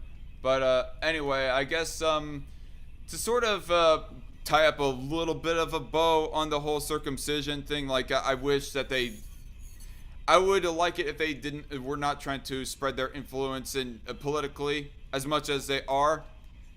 But, and I might receive some hate mail for this. I don't advocate outright for circumcision or anything like that, but as my current stance is, I don't see in why banning it, particularly more milder forms anyways, because I've actually been told by some other... Quit it. I've been told by some other parents that there are like some more, I guess, whether or not anybody likes me using this word or not, more humane methods of doing it. Methods that do not require them actually feeling any pain or anything like that. Euthanasia, or even some, I would have to actually research some of what the actual term is. But some ways that makes it just fall off as opposed to actually getting out a freaking knife or anything like that. Well, another thing whatever, I just want to add as well, whatever my future changing stance on circumcision be, I'm definitely not for ostracizing anybody who has gotten it done on their kids before. That's just me, though. Yeah, well, another thing, too, I wanted to mention is you could literally do what my dad did. Which was? He got it. I think when he first turned 70, he said, "Fuck it, I'll have that done and the vasectomy at the same time," which he literally did. Right after having one of his back surgeries, he said, "Hey, what, doc? You think you can circumcise me and give me the vasectomy?" They said, "All right." It was his own fucking choice. It was his own fucking choice. Point there. Let them consent to doing it if they want. It's like, don't worry. I'm not using it like that anymore. What's the point? Just saying. I mean, saying. So that's an idea. You don't have to wait to 70. It's like, the noodles cooked. It don't work. Fuck it. I mean, but you could. The point behind it is you could choose.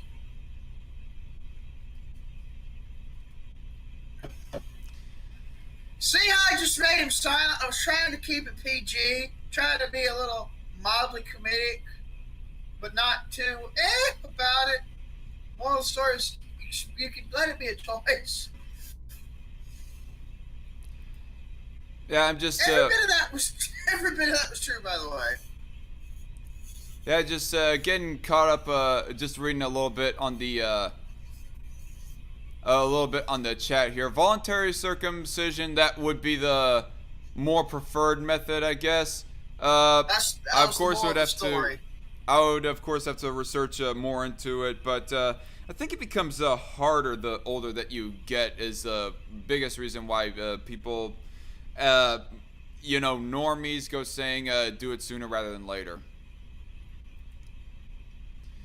Um, But here's another part that libertarian lefties can do, and sarcastically say, "Does the child consent?" I also want to. Sorry, what? Just pointing out. A libertarian lefty could say, "Well, it's sarcastically say, what if the child consents?" Just saying they could do that. With the way that kill me. I need some I need white lightning and weed. Some of these top topics are a little uncomfortable.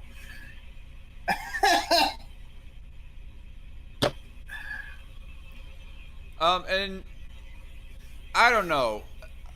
I guess one last thing that I'll say about this, and then we'll kind of move on a bit. Maybe I should sometime have a more fuller conversation about circumcision, since it seems to be something that some of my subscriber base feels a little bit more passionately about than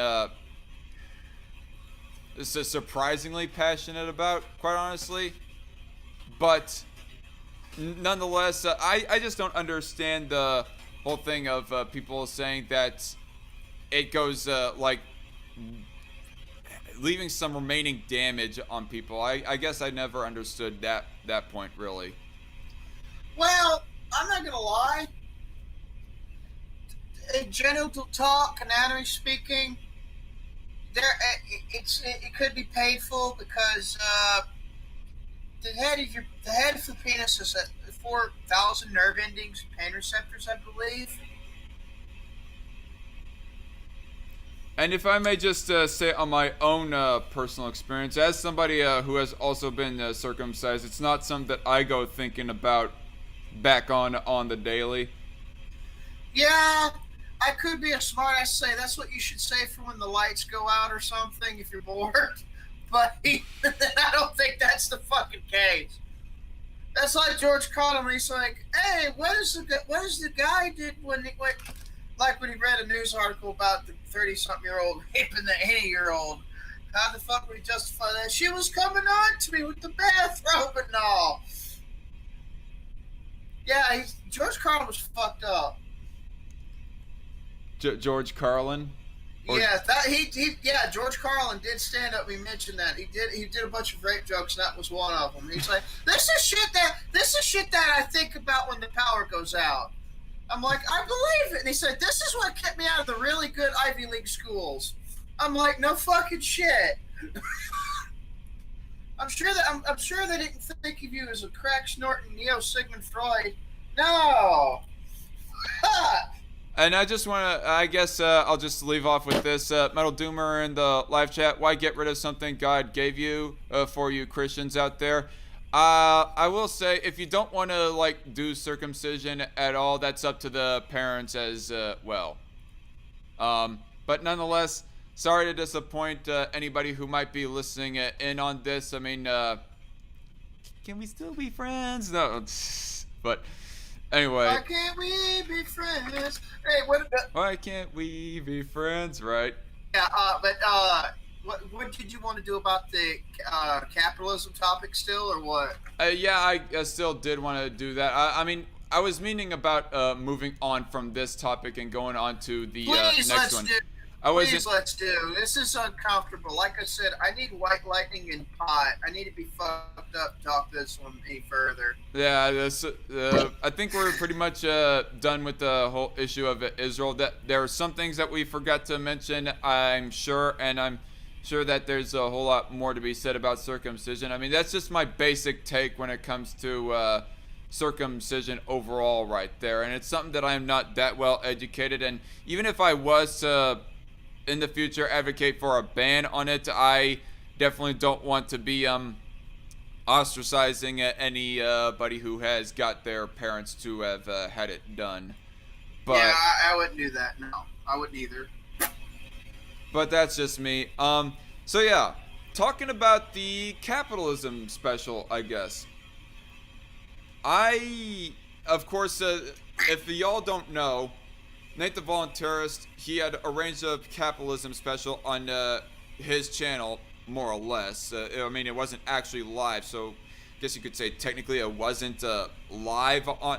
It wasn't on his channel, but he did upload it eventually on his channel, unlisted. It was a though. podcast. He put it on his channel as unlisted as a podcast. Did he upload that to Odyssey or BitChute though? I wonder. I don't know. I have to go check because I haven't. I've followed Nate and stuff. But nonetheless, the copy that I have listened to, and I presume that, you have listened to as well, Wes, was the unlisted one that he linked to the group chat, though, right? Yeah, I think so. By the way, Metal Doomer wants to just emphasize parents when it comes to the last thing I was going to tell him. He wanted to come across. They wanted to bring across that parents should not have the guardianship privilege or the right to make that kind of choice for a child. The child needs to be able to have the capacity to consent about such. It needs to be consented. Bottom line, children cannot consent. He himself was generally mutilated. I'm like, yeah, I was too. It's not like I'm going to show it on camera, but I was. I didn't sign a contract when I was born either. It's like, hey, cut my pecker skin off. But I get the point, and he wanted that to be mentioned, so I'm saying it for him on his behalf, and I agree with it. Right. So it's gonna get a little bit debatey in the live chat here. I mean, Smiley P being a bit of a communist, and most of my following being capitalists, and Metal Doom or whatever you want to say to me, say it to me in the Discord DMs, I guess. But I mean, you knew about my position even before this live stream right here. Just for the record, I mean, I'm as far as that goes, as far as circumcision goes. But yeah, about the capitalism special. Originally, like, the core of that issue was supposed to be about whether or not capitalism was libertarian. And that was a fucking shit show. No offense to Nate if he might be listening back on this. No offense, but dude, I think you took a bit of a blue pill from Proudhon. I'm not saying you can't be mutualistic. I'm okay with it. I think I've seen good ideas from mutualists. I've seen good ideas from distributists. I fundamentally disagree with some of your presuppositions. I'm not saying it to be mean. I'm not saying it to be a shit flinger, because I'm against shit flinging, okay? Love the hell out of you as a person, dude. Seriously, I appreciate what you do. I don't fully agree with some of it, but some of it I don't agree at all. But you have brought some things interesting to my attention. My thing about that live stream is that throughout most of it, if not all of it, we were hardly, not at all actually, talking about whether or not capitalism is libertarian, or at least it wasn't dissected and cross-examined a whole lot. Maybe he read about it and mentioned it at one point in one of his threads, or implied it. But I don't think that there was like any strong statements or arguments made exactly clearly. Definitely not in the first half of it about capitalism, yes, is non-libertarian or is anti-libertarian and whatnot. And even though that was like the title subject of the call, ultimately that seemed to have been not what the live stream was overall about, or at least it wasn't mentioned enough about, in my opinion. I mean, and I think T. Douglas McIntosh, if he is like listening at all, he kind of he listened back on it, and he pretty much is in agreement that it was hardly mentioned as well. But what's your take? Honestly, I appreciate the constructive criticism you gave me on my end about the structure part. But what I wanted to get into, to dive into, yes, base Pluto, you unironically based motherfucker, was correct about the whole Plutonian, my personal versus my private. Because here's the thing, that the people go around, dodge when it's pointed out. And I've seen it. I've said dodge because I've witnessed this in practice, because I've debated mutualists before. Now, yes, Trudeau initially when he started about what is property theft, property yada yada yada, that rhetoric, he peddled it technically as a response to the crowns, okay, to the governments of monarchies and stuff. Yes, he technically did, but he took it to his communist contradictory bullshit conclusions on his own in his own work. And he also did a very noticeable thing. We call it SOisms, when you take words, try to redefine it to mean what you want it to mean, and actually, and also fumble with the mouth. I'm not saying to be an asshole, but Trudeau did that very much so. All you have to do is read What is Property. You'll see exactly what the fuck I'm talking about. And if you read his other works, you'll see the contradictory other notions. And the fact that he was the first to call himself publicly an anarchist, he basically that you wonder why the average normie says, "Oh, anarchism's chaos." Well, he incentivized that with his contradictory rhetoric while calling himself anarchist. Well, you know, with some of his anti-hierarchical leanings, his democracy leanings would contradict each other because technically democracy is a type of hierarchy. How does that fucking, you know? But there are some good things about Trudeau's work, I guess.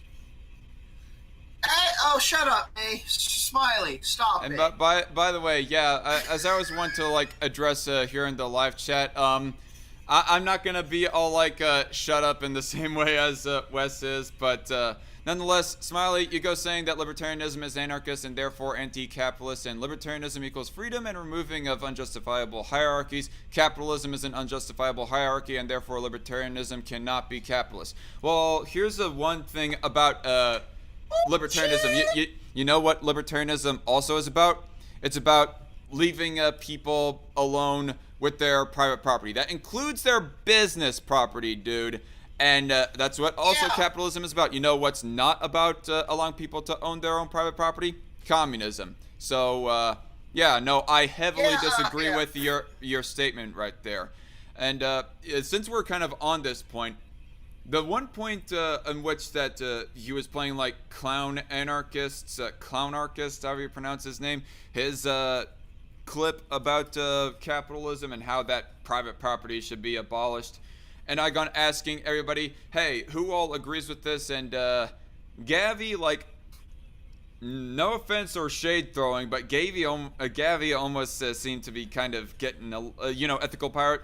Almost sounded like she was getting a little bit irritable, like being like, let's differentiate private and personal property from each other before we start throwing fists. And then, of course, everyone else, you, Night Shift Aaron, and that one Georges guy, Raja, that was his name, Raja, they all gone sparring a little bit about this thing. And I kind of wanted to get my own 2 cents in there, but unfortunately Nate wanted to move on, which obviously it's his stream, he can do what he wants, but I think really that we should have addressed a whole lot more thoroughly the whole property thing, because this is important in regards of capitalism. And if ultimately, as anti-capitalists, if as left market anarchists, anti-capitalists, you're going to say that private property should be abolished, well then I'd say that, yeah, that's not exactly libertarian or anarchist. It's anarchist in the colloquial definition that normies want to use, that being chaos, but it's not anarchist in the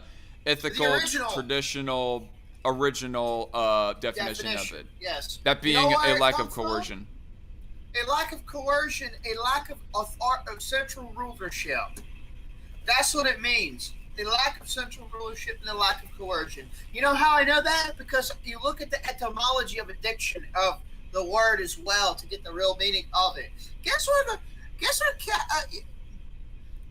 Smiley, fuck off with that arbitrary, false dichotomy. Stop inhaling Hegel's dong, please. For fuck's sake. Okay. For fuck's sakes. But what I was getting at was, look. FYI, Smiles, I don't condone everything that Wes says, but he is his own man. But nonetheless, what you said, and kind of responding to what, more or less to what Smiles here is saying, on the live stream, I wanted to say to Gavi at some point, I do not care about the differentiation between private and personal property. I'm still against the abolishment of private property. And like you said, there is no differentiation between personal and private property. Just because there is a different function between the two, between somebody's residential property and somebody's business property, that does not mean that there is a differentiation of ethical ownership of it, you know? Oh, here's another one. Base Pluto. I'm so glad he did bring that out about the response to the crowds. He did peddle my personal property is arbitrary bullshit. He did point that out in the capitalist debate, and I was DMing some motherfuckers like, this son of a bitch is being based right now, because it's the truth, right? He pointed that out, and it was true, like straight up. But personal property is your toothbrush. We don't want to take your toothbrush except when you go full commie and actually do. That's how arbitrary fucking that is. Fucking Mao like seizing everybody's farm equipment for the 6-year leap. Exactly. But imagine now. Okay, this is how you can make. I don't call it personal property because it is a bullshit arbitrary term. I call mutual property norms occupancy and use property norm. But guess what you can do to make that come into existence? Guess what you need to do to make it happen?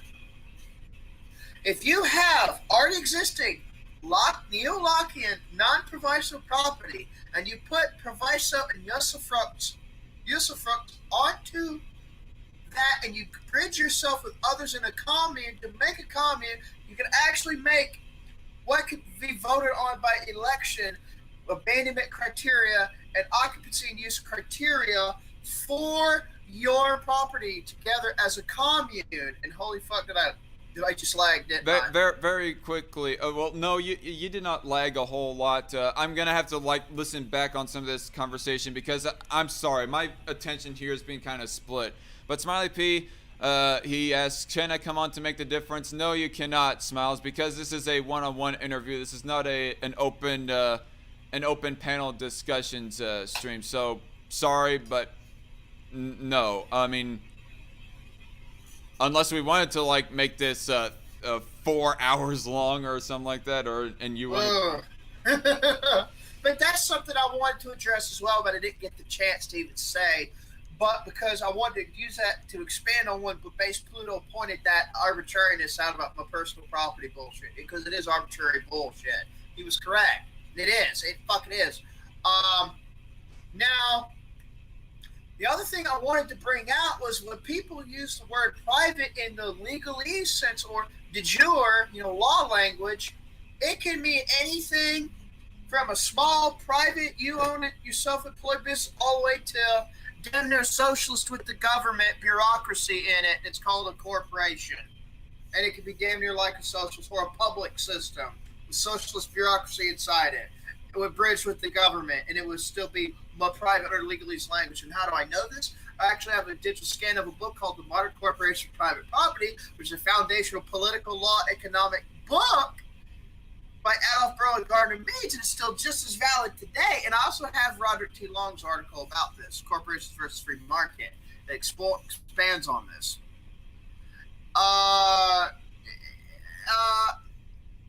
Technically, Jonah, it's not, but it requires a hippie. It's all it is a bunch of hippie communes. That's technically anarcho-communism, but they argue from a positivist perspective instead of a negative "thou shalt not infringe" point of view. I know because I know about Kropotkin. That's one of his most nuclear takes I've seen. Yeah, if somebody if an actual anarchist communist wants to set up their own hippie commune, that's all fine and dandy. It's when you want to set up mob rule to start seizing or abolishing private property and businesses, when that it's no longer anarchist. And I will fully and solidly tell to the live chat here as they hear me right now. It's not anarchist or libertarian when you call for the mob. Get out your torches and pitchforks. There's this private business. Let's stop them from doing this. if I wanted to, I could have been a real snark ass to the syndicalist of that chat that night and said, "Oh, but my Democratic council, it's not a state, isn't? I swear." Who was it? Who was it that said it? No, I did. I could no. The syndicalist of the chat. It didn't talk that much. The syndicalist of the chat. Are you? I could have. You talking about the call with the during the capitalism special, right? Yes. There was a certain one who was identified as a syndicalist. If I wanted to be an absolute twat towards it, which I didn't, I could have pulled that. My Democratic council, it's totally not a state. Remark, because if I wanted to be an asshole, I could have done that. Who was it exactly that did that? I can't remember names of who was calling himself a syndicalist. I think it was Gabby. I think I don't know. I think it was Gabby. I don't know. But if I wanted to be an asshole about that, I could have poked that hole, but through. Yeah, honestly, I cannot remember who was like calling for some kind of Democratic council or whatever exactly. Well, no, I'm saying that's in their ideology. That's in the ideology because that's an anarcho-syndicalist ideology. That's why certain people also call it people that are like Chomskyites, like I used to be somewhat of one, loosely anarcho social democrat because of the structure. Anarcho social democrat. That is like, that is really oxymoronic. Well, if you look at anarcho syndicalism, you call it that. You could say it. Coco, get down from there. Nice cat, by the way. Get off of there, you little shit.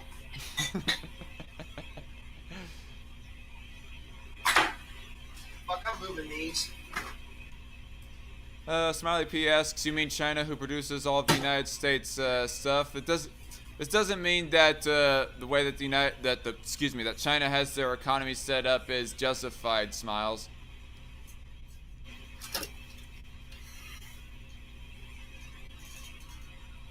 So there's that particular angle. But I don't think you heard me. I said nice cat, by the way. Yeah, that was Coco. There's another, and then there's another one over here by the name of Rosalie, right there, crawling around.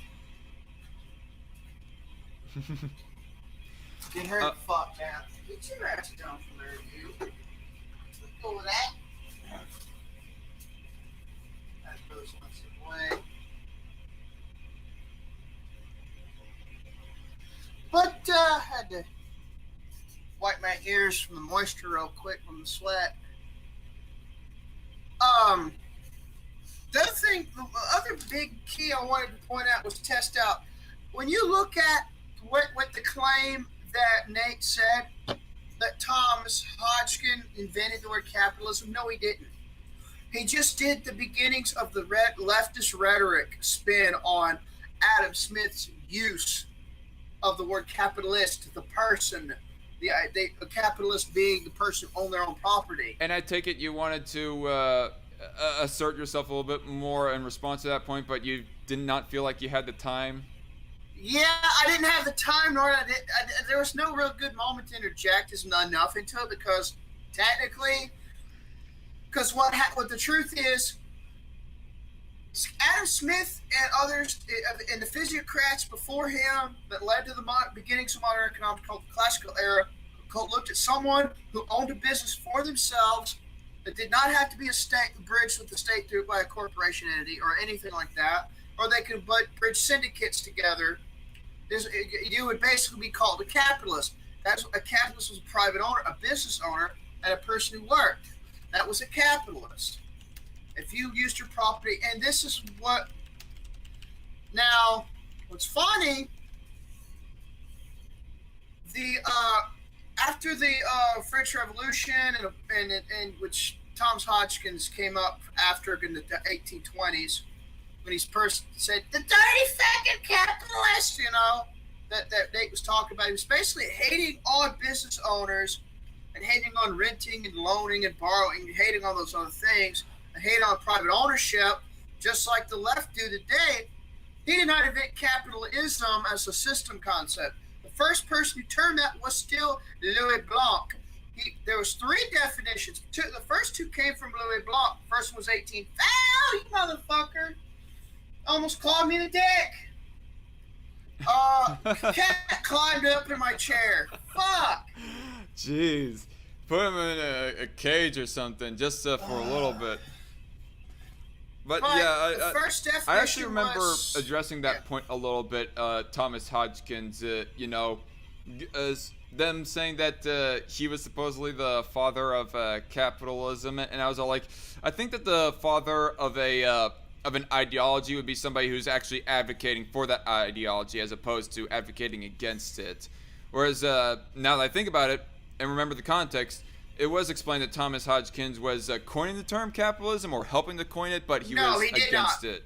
No, he did not. Well, that was what they were claiming, at least, and they were saying that he was also against it. Like, I'm not saying objectively that they are right in saying that. I mean, you might be damn well right, but anyway.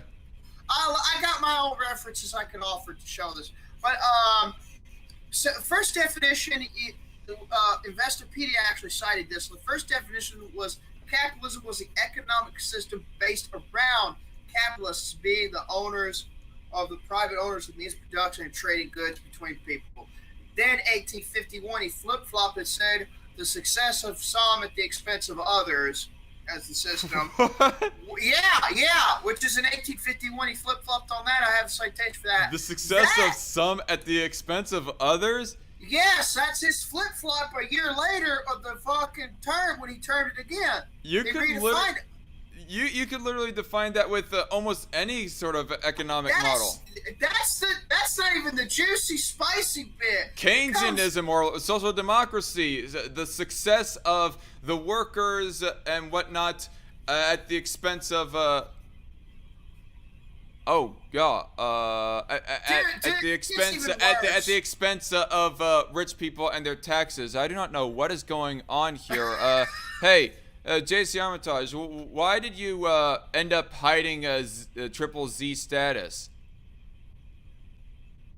If that was an accident, well then I suggest that you try to be more careful, JC, but I did not see triple Z status doing anything that required that he get hidden or whatever exactly you just did in the live chat there. So there's that problem. The next one. See, but what happened? Sorry, very quickly. Triple Z status. Sorry that you got hidden right there. Whatever the case may be. But you're saying, Wes? What happened now when that second definition was coined by him, by Bleu et Blanc in 1851? That was combined with the rhetoric of Thomas Hodgkins at the time, which is what created the modern lefty spin definition of capitalism. It's capitalist because I don't like it. In a nutshell, satirical summarizing of it, because that's the tactic it is. That's how it got started. Then it took off in 1854 when William Makepeace Thackeray made the third definition of it, meaning the ownership of capital. That's even more hole-ridden. That's literally everyone. Commies are capitalists under that definition, for fuck's sakes. Are you shitting me? Well done, lefties. You've got some massive brain power with that one.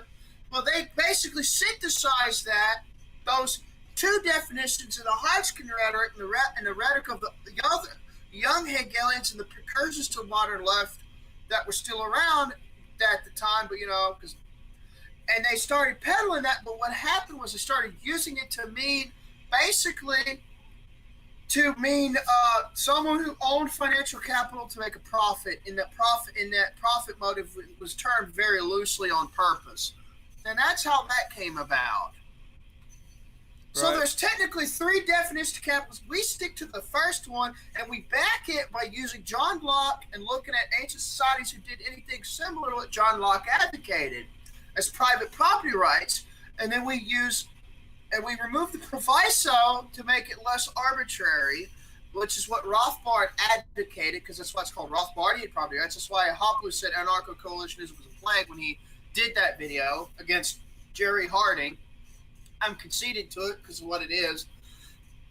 And then if you go look back at the origins of libertarianism, you could go to the state skepticism of Taoism and Lao Tzu and Chuang Tzu, and the pro-markets, the economy side and markets and people doing what they want to do with it to make trading and stuff, which is a very strong Austro-libertarian precursor found in Confucianism, which most people don't go over. If you look at all that, you look at the actual understanding of liberty, then you look at the use of it in I got 2 newspaper articles, links to them. You got to make a subscription, or I got the PDFs as well, the prints of them, where Bristol, England, they had to release 496, I believe, French libertarians used in the libertarians in the same sense we're using it today. And then there's a letter addressing you the same use of it in 1802. So that also nukes the claim that libertarians are socialists. Completely out of the water. Bam and bam there. I got the proof too. I'm the first motherfucker to actually posit that I found the articles myself. I actually can show them. I just furthered libertarianism on a historicism empirical basis. On my own. So I have all this shit. I will send it to DarkCon. I want him to show it to you guys to prove my fucking case. I even have an energetic forum article arguing about the definition of capitalism called the Capitalism Myth, feeding into what I'm explaining about the second definition of Bloch and and I actually thought this was the original definition that I found Louis Bloch's first one on Investopedia. This is a fucking 2-year rabbit hole for me. I'm laying out as quickly as I can for you motherfuckers. Yeah, and whatever sources that Wes wants to present, I will, like I said earlier, have them all cited down in the description box below. So you know, was a couple of things that I thought that really need to be addressed, and kind of getting on again about the capitalism special. You know what I think should have been foregone? Like, obviously Nate can do whatever he wants with his stream in case he goes listening back on this. But I think the live stream could have been handled better than us reviewing Twitter threads. Like, I think it should have been a little bit more of an open conversation rather than less than a closed format of where that we strictly are reviewing and reading over the Twitter threads, you know?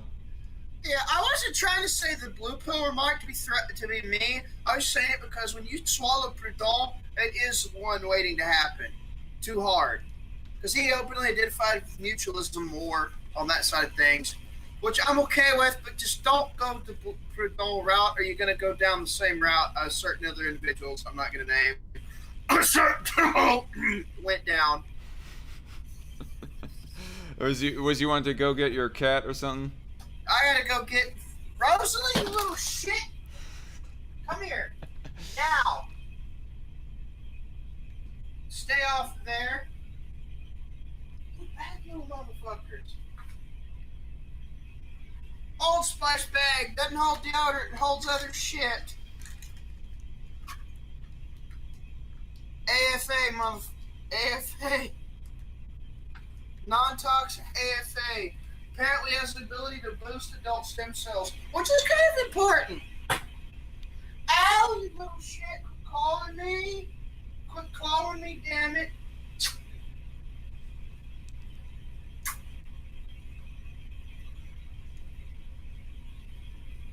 Coco, get out of my chair.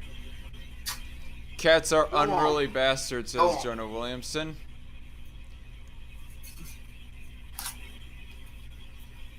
There. So, sorry everybody about the kind of frankly messy live stream going on here, but yeah, it is what it is. Like, I cannot be a total professional. None of us can be like total professionals. I don't try to be one. I just let it all fly out. And hello, Lonely Wolf in the live chat. Glad that you could join us. But yeah, how pussy distraction, says Lonely Wolf. Oh god, what was I gonna say? There's like more to say about that live stream.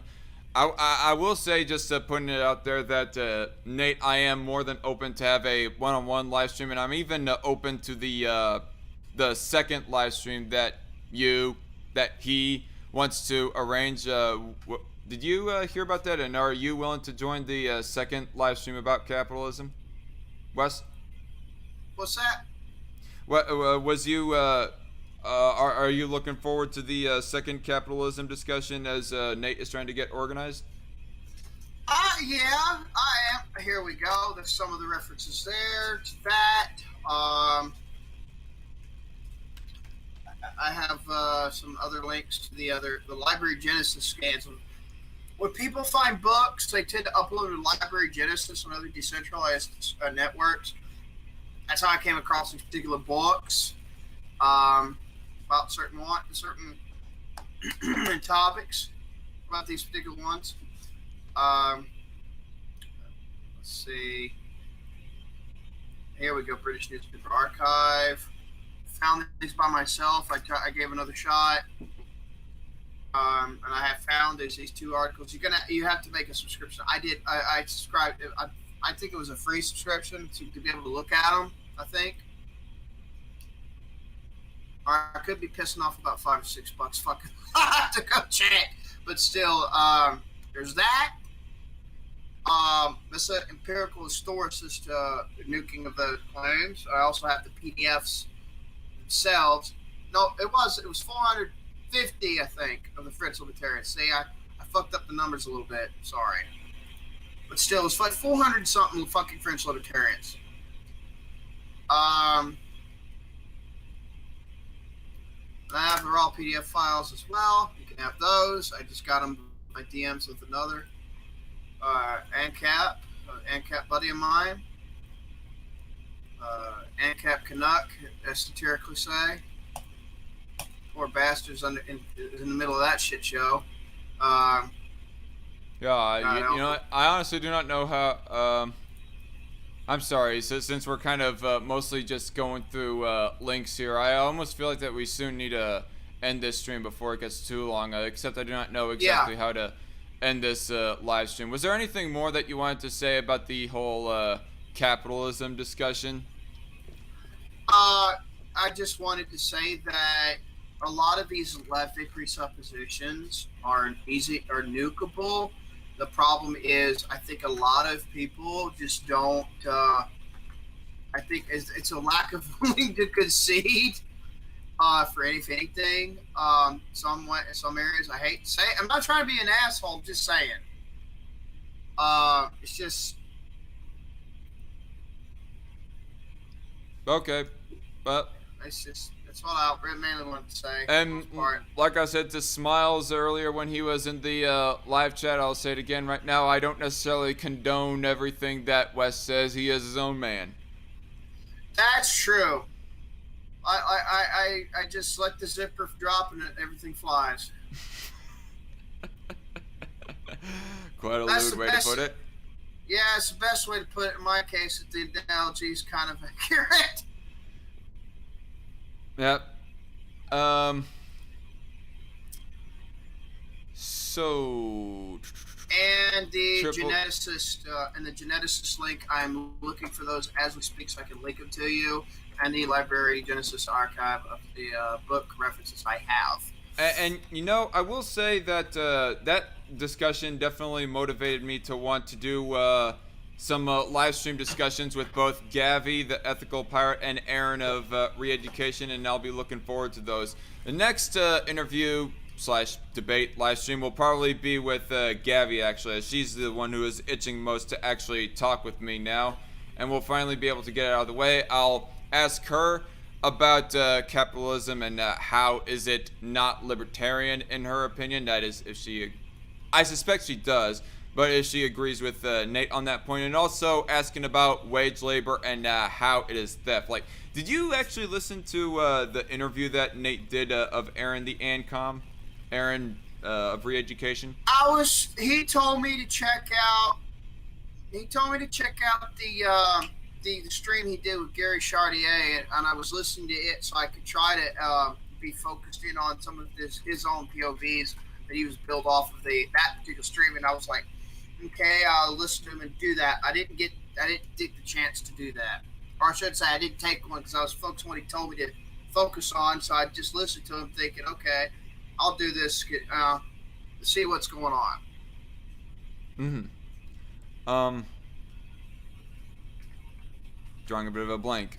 But the thing that I was the one to mention about that live stream, and one thing that is becoming a bit of an issue with this whole debate is the question on whether or not that wage labor is theft. Like, that's where where it originated. Like, primarily, I go hearing the idea of wage labor being theft from actual, like, authoritarian, quite frankly, socialists like Owen McDonald. You ever heard of Owen McDonald, by the way? No, but when you say wage labor and wage slavery, you reminded me of my Chomsky days when I used to listen to him a lot. Oh, and were you a fan of Chomsky back then? I was back before 2016. You know what got me out of being leftist? What? 3 things. 1, Chomsky's hypocrisy of not supporting Bernie. 2, wow. Bernie Sanders, when I found out some of this dirt on him. 3, I found out a lot of hypocrisies the left are founded on. I hate saying that, but I found that shit out. I'm like, yeah, I'm taking the black pill. I don't know if I knew the terms then. I'd say I'm taking a black pill suppository and an oral dose. Fuck it. Yeah, some of the things that'll be mentioned on the next couple of live streams with Gavi and Aaron is capitalism, whether or not it's libertarian, wage labor, and how whether or not it's theft, and whether or not that rent should be abolished, and what is feelings on private property. There's something you want to say about the whole rent being abolished thing, Wes? The whole being anti-profit, a free market literally means leave it alone. Leave it to laissez-faire, or some pronounce it laissez-faire. That basically means it's French for leave it the fuck alone. And that also means a private person renting a piece of their property out for people to stay in as long as they pay to take care of it. And both parties mutually agree and there's no trickery, then guess what? That's not anti-libertarian, period. And now I'm looking all the way back to all the liberty stuff, all the philosophical shit. There's none of that to apply to any fucking where. You know, this is just shit made up by the LMAs going all the way back to Proudhon and Joseph de Jacques, who monopolized that word libertarian for 98 years until Rothbard and Leonard Reed of the FEE and founder of the FEE pulled an intellectual precursor to Dave Chappelle's "Gotcha, bitch" in 1955, which we would also satirically say a certain teenager went back home with the lightning strike in Cali. Wait, what? As we would satirically say that same year where a certain teenager went back home to the future of the lightning strike. Oh, you're talking about Marty McFly. Marty, okay. Yeah. I thought you were making a real life reference at first there. No, I would satirically say that the same year this happened. I gotcha. No. I'm slow. To quote Alex Jones, I'm kind of retarded. I'm kind of retarded. I could do a little more accurate because all I could do. Now, get me with a bad case of bronchitis. I'll sound just like him. I'm like, I don't want anybody putting chemicals in the water that turn the friggin' frogs gay. that sounded almost like a lot nerdier version of Alex Jones that you did there. Yeah, well, technically, I could do Alex Jones if I'm fucked up with bronchitis or respiratory infection. I'll sound just like him, which is fucked up. Believe me, I've had that told more than once. Oh, the thing that I was wanting to mention, I just remembered the thing that I was wanting to mention about the whole rent thing. Like, obviously, allowing people to do whatever they want with their private property, rent it out. Obviously, they're allowed to do whatever they want with their private property. And I actually did clarify this point with Nate, but I think it only is worth of him reiterating come the second Capitalism special that he does not. He keeps on using the word abolish, but honestly, I think that that word should not be used. In all reality, he doesn't want to abolish rent. He doesn't want to reason why I don't think he should use that word is because it almost implies using force. The word abolish. What he really wants to do is that he just wants to take away all the government regulations and laws and whatnot that advantage the rental industry, which, yeah, all fine and dandy. That's no shit, Sherlock. Like, I know that that's part of your beliefs, Nate, as an anarchist. It's just after that, if it still exists, then what are you gonna do then? And he obviously told me that he doesn't want to get rid of it. Yeah, so therefore, I mean, I'm kind of being a little bit inarticulate. There's a better way that I wanted to word this, but I kind of lost my train of thought. But ultimately, I don't think the word abolish should be used in this case. You want to get rid of the laws that would inadvertently cripple it, but is the goal that you want to cripple or even abolish rent, or you just want to get rid of the laws that advantage any industry, not just the rental industry? See, that's the thing, because when you peddle it with that rhetoric like that, they're on one hand, there's a lot of fucking rental and loaning stuff that shields the state from responsibility. The state shields renters and loaners from responsibilities that they should have by default. Fuck that. Like the whole statist, we should all be a nation of renters rhetoric. That's the fucking state socialist faggotry they're peddling. Okay? But that's a collective saying we're gonna rent this shit and you're gonna be happy. That's not what a genuine laissez-faire take on renting and loaning would be. That'd be a fucking state involvement. Right. For fuck's sakes, this shit shouldn't be that damn hard. No. But I guess for lack of a better way of wrapping this thing up, I would like to thank all of you for joining the live chat, and this stream has become just increasingly more laid back as the time went on more and more. Thanks for sticking around as long as you have. T. Douglas McIntosh says, and I'm gonna read this in context, by the way. I think Nate is being a provocateur when he uses the word abolish, which that might be the case, but I think it puts a bad look, to put it shortly, anyways. And that's not to be throwing shade or to offend Nate or anything. I honestly think it's a bad look to use the word abolish on something that would be ethical within a libertarian framework. But nonetheless, hey, Wes, what do you have to say to the live chat before we go? Please, when you try to take the time to check these references out. There's a pile of them. Okay, it's a pile of them. I don't have the Thomas Hodgkins bit on me, but I will have it, and I will send it to him when I find it. Okay. Now. Last thing I want to point out is, again, I'm not throwing shade at you, Nate. I'm just saying, don't go down that rabbit hole. It's a shitty one. It's a real shitty one. Don't go down it. If you want to be voluntary mutualist, it's perfectly fine. I could see you being smart enough to pull off a Josiah Warren 2.0